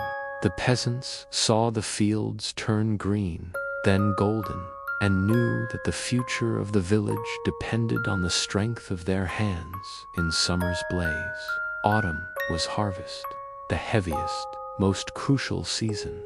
Scythes swung, stalks fell, sheaves were tied, barns filled slowly, then emptied again as dues were taken. Autumn was hope, but also loss. The Lord's men arrived to claim their share. The church collected the tithe, and what remained was measured with anxious eyes. Was it enough? Could it last the winter? Would the children go hungry? Autumn gave bread, but autumn also gave fear. The peasants worked until their muscles trembled, because the harvest was everything. A failed harvest was death. A poor harvest was suffering. A good harvest was survival, but never luxury. And then, as always, the wheel turned again, back to winter, back to cold, back to hunger, back to nights that stretched too long and fires that burned too weakly. Each season returned, year after year, repeating itself with weary regularity. To the peasant, the seasons were not simply changes of weather. They were the cycle of life itself, unending, relentless, inescapable. Childhood passed into adulthood, adulthood into age, and still the seasons circled, demanding the same toil, the same endurance, the same patience. The turning of the seasons was not gentle. It was not simply the greening of fields or the falling of leaves. It was labor, hunger, repetition, and survival. It was the rhythm of existence that pressed upon the body and the soul alike. The peasants had no escape from it. They bent to its pattern as surely as they bent to their tools. The year rolled forward, and they rolled with it, weary but enduring, always enduring. When they looked at the sky, they saw not beauty, but instruction. The first frost warned of time to gather wood. The swelling river signaled time to sow. The lengthening shadow meant the day was too short to finish the task. The seasons spoke in signs, and the peasants obeyed. The stars themselves guided them, the rising of certain constellations, marking times to plant, times to reap, times to rest. Yet the rest was never real, for even in winter there was no end to labor, only a shifting of burdens. The turning of the seasons also shaped their prayers. In spring, they prayed for gentle rain, not too much, not too little. In summer, they prayed for sun without drought, warmth without scorching. In autumn, they prayed for plenty in the barns, for mercy in the Lord's demand. In winter, they prayed only for survival. Prayer itself became another rhythm, another way the year was measured, another endless repetition. Year after year, decade after decade, the peasants lived by this cycle. They did not question it, for there was nothing else to know. They did not imagine breaking it, for it was as natural to them as breath. A man born in winter might live through 60 winters, and each would bring the same struggle. A woman born in summer might raise her children in summer's heat, and they too would bend under the sun as she once had. The seasons turned, and the people turned with them, caught in the circle that never broke. The weariness of this cycle was heavy, but it also carried a strange kind of certainty. The peasant did not expect change. They did not expect ease. They expected toil, hunger, hardship, and they endured them. The turning of the seasons gave rhythm to life, and though it was a weary rhythm, it was steady. There was a kind of comfort in the sameness, even as it drained the body and dulled the soul. The peasants walked through their years as through a wheel, circling endlessly, and in that circle they lived and died. And so the seasons turned. Winter into spring, spring into summer, summer into autumn, autumn into winter. Always the same. Always demanding, always weary. The peasants bore it because they had no choice, because survival meant obedience to the turning of the seasons, and because life itself was measured in the slow, heavy circle of time. Faith and fear were twin companions in the lives of medieval peasants. They were not separate, but bound together, woven into every hour, every task, every breath of their days. To believe was to fear, and to fear was to believe. For the world was filled with mysteries and dangers too great for understanding. The church taught them to trust in God, and the church reminded them of punishment, of judgment, of wrath. The peasants clung to faith as one clings to a rope in a storm, and they trembled with fear as one trembles in the wind. Each morning, the sound of the church bell drifted across the village, calling them to prayer. The bell was both comfort and command. Its deep notes reminded them that God watched, that God cared, that God demanded. They crossed themselves, murmured the words they knew, whispered the Pater Noster, and felt both relief and trembling. The day began in the shadow of God's presence. Faith gave structure to their days. The calendar itself was holy, marked not by numbers, but by saints, by feasts, One did not say only that it was the first day or the second, but that it was the feast of Saint Michael, or the vigil of Saint Mary, or the fast before Easter. The year turned on the axis of faith. Every season carried its saints. Every week ended in the ringing of Sunday bells. Their labor was endless, but it was framed by prayer, by procession, by worship, and yet, with faith came fear. The priests preached of heaven, but they also preached of hell. They warned of sin, of the dangers of pride, of the dangers of sloth, of the dangers of greed, of lust, of anger, of envy. The peasants knew these sins well, for they were human, and temptation was everywhere. A harsh word, a missed tithe, a loaf stolen in hunger, any of these might condemn the soul. And so their faith was not only a comfort, but a weight. They carried fear as heavily as they carried hope. The church walls themselves carried images of faith and fear. On one side, saints painted in bright colors, gentle faces, hands raised in blessing. On the other, devils painted in black, red, and fire, with claws and wings, dragging the damned into pits. As peasants knelt, they saw both visions. They prayed for mercy. They feared wrath. They hoped for paradise. They dreaded the flames. Confession was both relief and terror. To kneel before the priest, to whisper one's sins, was to unburden the soul, but also to reveal one's shame. The priest gave penance, prayers to say, candles to light, fasts to endure.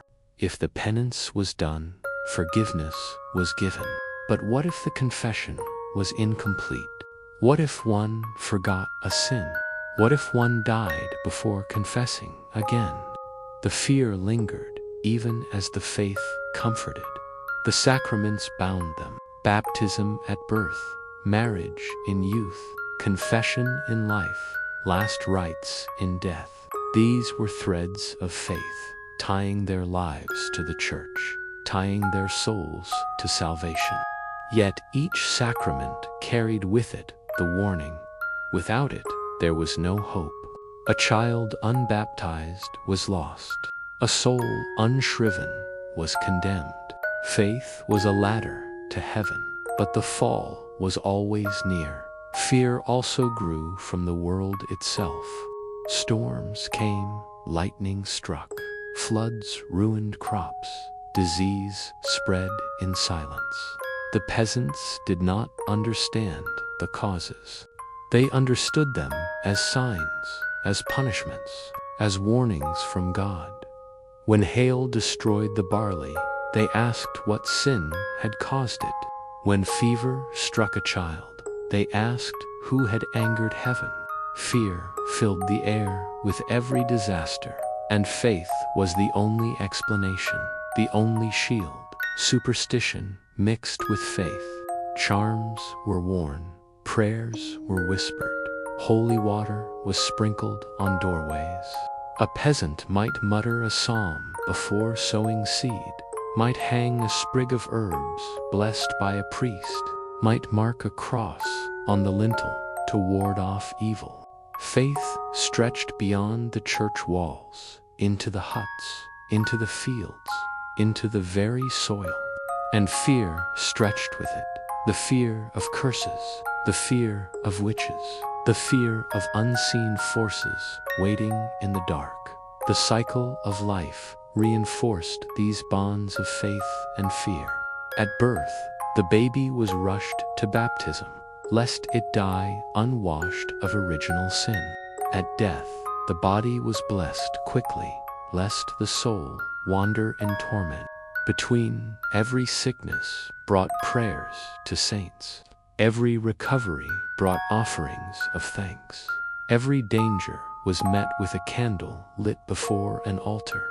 The peasants trusted in their faith, but they feared constantly. Pilgrimage was one way to ease both faith and fear, to walk to a holy site, to touch a relic, to pray at a shrine, brought hope of healing, forgiveness, blessing. But the road was long, the journey dangerous, and fear walked beside faith on every step. Pilgrims returned with stories of miracles, but also with stories of robbers, storms, hunger. The act of leaving home to seek holy comfort itself was a mixture of devotion and dread.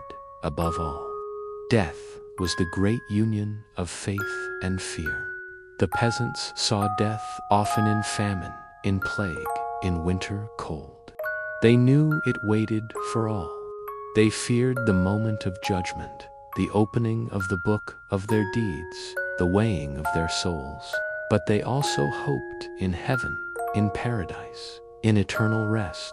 Faith and fear met at the grave, and neither could be separated. At night, as they lay on straw beds, smoke in their lungs, hunger in their bellies. The peasants whispered prayers. They begged for safety from fire, from thieves, from sudden death. They begged for protection from devils, from temptation, from sin. Their words rose into the darkness, carrying both faith and fear, until sleep carried them away. And when they woke, the church bell would ring again, calling them once more into that same rhythm of trust and trembling faith. And fear bound them as tightly as the bonds of community bound them. They were not free to cast off belief, for belief was the structure of their world. And they were not free to cast off fear, for fear was the shadow of that belief. Together, they shaped the peasant's life, the hope of salvation, the dread of damnation, the comfort of saints, the terror of devils. Faith gave meaning, fear gave urgency. Together, they gave shape to existence. And so the peasants lived, day after day, season after season, year after year, in faith and in fear.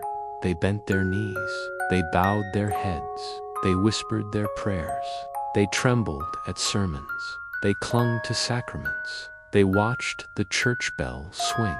They lived in faith, and they lived in fear, until death carried them to the place where faith became sight, and fear was fulfilled.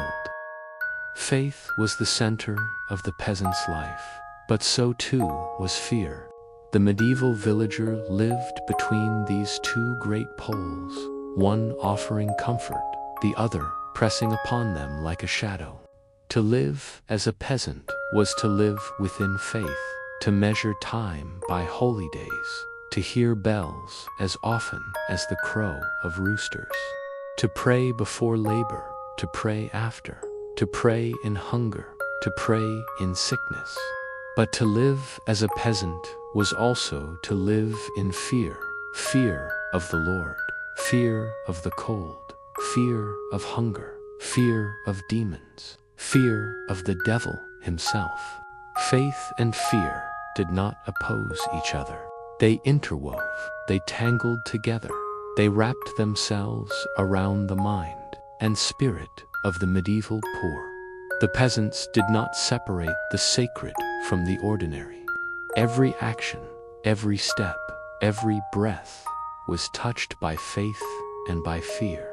The rising of the sun was not simply the beginning of a day, but a sign that God still ruled. The ringing of the church bell was not simply a call to service, but a reminder that the heavens listened. A loaf of bread was not only food, but a gift given by divine mercy. Faith told them this, and yet fear whispered that if they failed to please heaven, the sun might not rise, the bell might toll for doom, the bread might vanish, the harvest might rot. The cycle of the year was marked by holy days, by fasts, by feasts, by rituals. Christmas, Easter, Pentecost, the feast days of saints, these brightened the long, dull grind of peasant labor. In these days, the peasants felt themselves part of something greater, bound to a holy order, linked to saints in heaven. But fasting was as present as feasting. Lent stripped their diet even further, forbidding meat, milk, cheese, eggs. They obeyed because faith demanded it, and fear reinforced it. To break the fast was not merely to disobey the priest, but to offend God. Offending God meant famine, sickness, loss, eternal damnation. The feast brought joy. The fast brought dread. Both were shaped by faith. Both were shadowed by fear. In the fields, the peasants prayed as they worked. A cross traced before sowing seed, a murmured prayer when rain threatened, a glance heavenward when the harvest was safely stored. These prayers were not lofty or scholarly. They were simple words, repeated, learned by heart. They were the same words spoken by parents and grandparents, but each prayer was heavy with need. Faith told them God heard. Fear told them he might not answer. Faith said mercy was possible. Fear said punishment was likely. The church itself was both haven and threat. Its walls were stone, cool, shadowed, a shelter from rain, a shelter from heat. Inside, candles flickered, saints' images watched, crucifixes loomed. The priest's voice rose and fell in Latin that few understood but all respected. To kneel there was to feel faith's comfort. But the same church also warned. Sermons thundered about sin, about judgment, about demons waiting for the careless soul. The painted walls sometimes showed the last judgment angels lifting the righteous, demons dragging the damned. The peasants saw themselves in those painted faces. Faith drew them near. Fear drove them deeper still. Confession was another bond of faith and fear. Kneeling before the priest, whispering sins, the peasant hoped for forgiveness, hoped for mercy. Faith said absolution was real, said the burden could be lifted. But fear said, what if you forget a sin? What if you do not confess rightly? What if the penance is not enough? The soul might still burn. So confession itself was both comfort and dread, both peace and worry. Death, always near, deepened this union of faith and fear. A child's cough, a mother's fever, a wound from a plow might bring death. The peasant buried neighbors, buried kin, buried children. At the graveside, faith whispered that the soul went on, that heaven awaited. Fear whispered of purgatory, of hell, of demons that clutched at the dying. The church bell tolled not only for death, but as a reminder that all must die. Faith said death was a doorway. Fear said it was a pit. Both voices spoke, and the peasant could not silence either. Demons, witches, spirits, these haunted the peasant imagination. Faith said prayer, holy water, relics, and the sign of the cross protected against them. Fear said they were everywhere, in the forest, in the dark, in the howl of the wind, in the sickness of cattle, in the withering of crops. The peasants believed both. They prayed, they crossed themselves, they trusted in saints. And still they trembled at night, when shadows lengthened and silence grew too deep. The seasons themselves carried faith and fear. Spring promised life, but also late frost. Summer promised ripening, but also storm. Autumn promised harvest, but also rot. Winter promised rest, but also hunger. Faith taught that God had ordered the seasons for man's good. Fear reminded that any season might bring death. The cycle repeated endlessly, teaching peasants to balance between hope and dread, between gratitude and trembling. The saints were close companions in this mingling of faith and fear. Saint Nicholas, Saint George, Saint Mariol were friends, intercessors, helpers. The peasants prayed to them, lit candles before their images, carried charms with their names. Faith said these saints cared, that they helped, that they shielded. Fear said, fail to honor them, forget their feast, neglect their altar, and they might turn away, leaving the soul exposed to danger. To love the saints was to fear their neglect. Even joy carried fear. A wedding was blessed by the church, sanctified, a holy union. Faith said God smiled upon it, but fear reminded, if vows were broken, if duties neglected, God's wrath would fall upon the family. A harvest feast was joy, laughter, dancing. Faith said it was Thanksgiving. But fear said, what if we become too proud? What if we forget to thank God rightly? Then next year's fields might fail. Thus faith and fear circled around every act, every thought. They were not opposites, but companions, twined together. The peasant could not separate them. To pray was to hope and to tremble. To labor was to trust and to doubt. To live was to believe and to fear.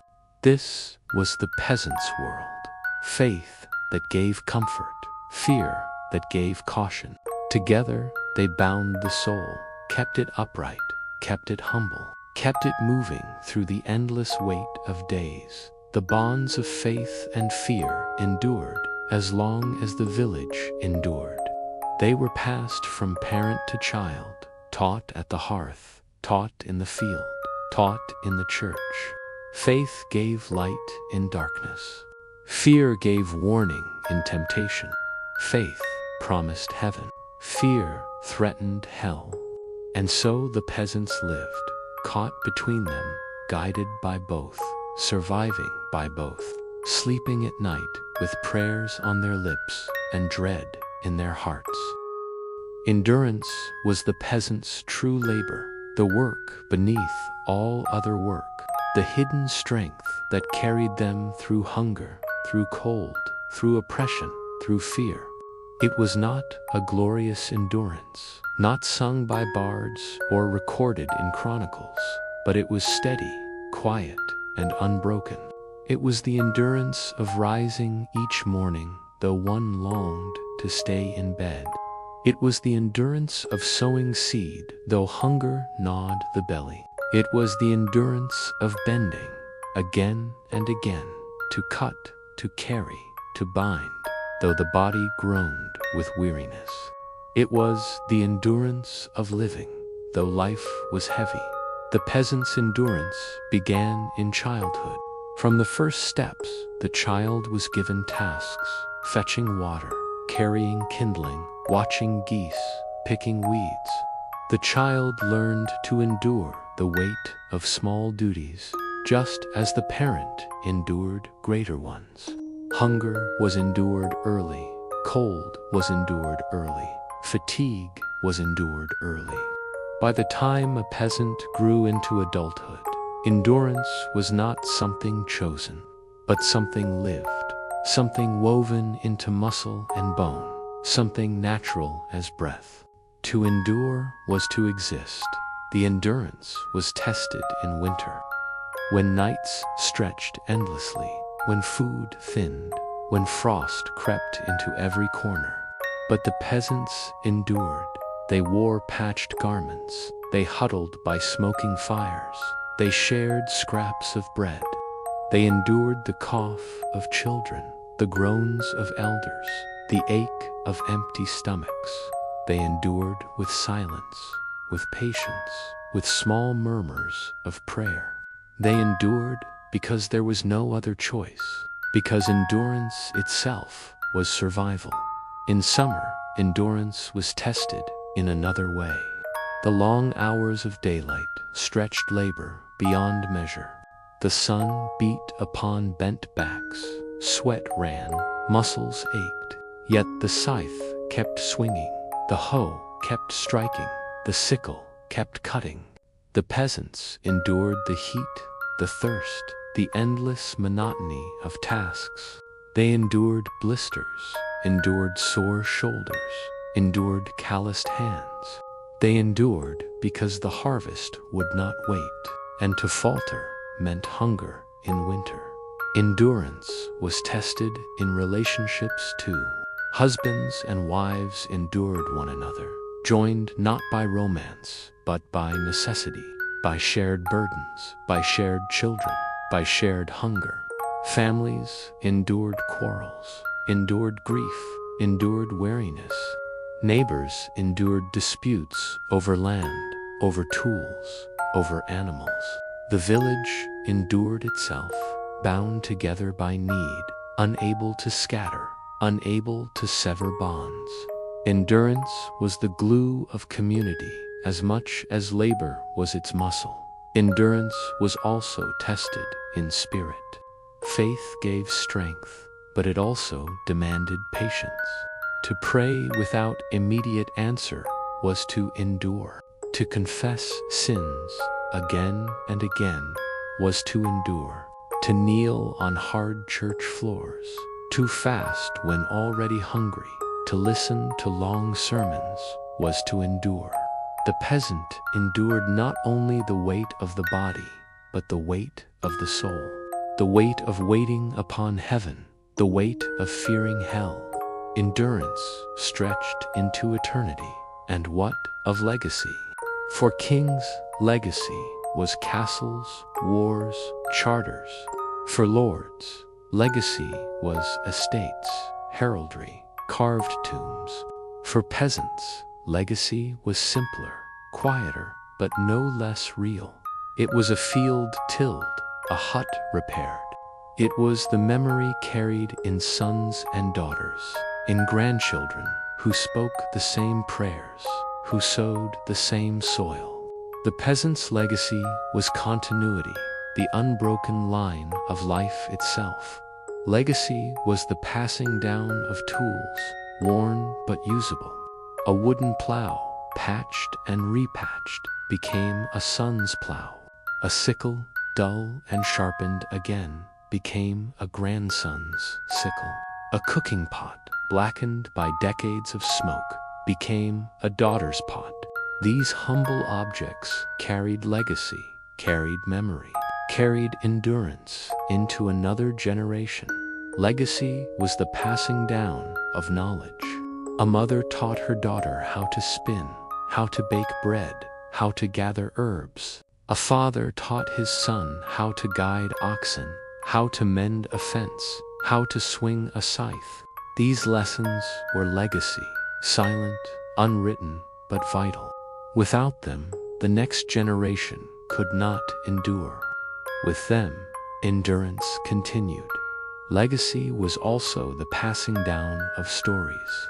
Around smoky hearths, elders told of winters past, of famines survived, of lords long dead. Children listened, half asleep, hearing not only the tales, but the endurance within them. Each story was a reminder. Others have endured before you, and so must you endure now. Stories were legacy, teaching patience, teaching humility, teaching survival. The legacy of peasants was carved, not in stone, but in soil. Each furrow turned was a mark, each seed sown a signature, each harvest gathered a testament. When one generation died, the next kept turning the soil, kept sowing, kept reaping. The land remembered them, though no chronicle did. The fields themselves were their legacy, fields worn by centuries of hands, watered by centuries of sweat, fertilized by centuries of endurance. The legacy of peasants was invisible but immense. Without them, there would have been no bread for the lords, no grain for the cities, no stability for the kingdoms. They were the foundation, unseen but necessary, silent but indispensable. Their legacy was survival itself, not of one family alone, but of the whole of society. And so endurance and legacy wove together. The endurance of one generation became the legacy of the next. The hardship born today became the survival of tomorrow. The patience learned in hunger became the wisdom taught to children. The silent strength carried through winter became the story told by firelight. Endurance became legacy. Legacy became endurance, each feeding the other in the endless cycle of peasant life. The peasants did not dream of monuments, for they knew none would be raised for them. They did not dream of fame, for they knew their names would be forgotten. But they did dream of children living, of harvests gathered, of winters survived. That was enough. Endurance today, legacy tomorrow. That was their story. And in this quiet story lies the deepest truth, that the greatness of history does not rest only with kings, or with battles, or with castles, but with the countless peasants whose endurance carried humanity forward. Their legacy is in every loaf of bread, in every field of grain, in every life sustained by their labor. Their endurance was the unseen thread, weaving the fabric of history itself. Thus the peasants lived, thus they endured, thus they left a legacy. Not grand, not glorious, but steady, humble, unbroken.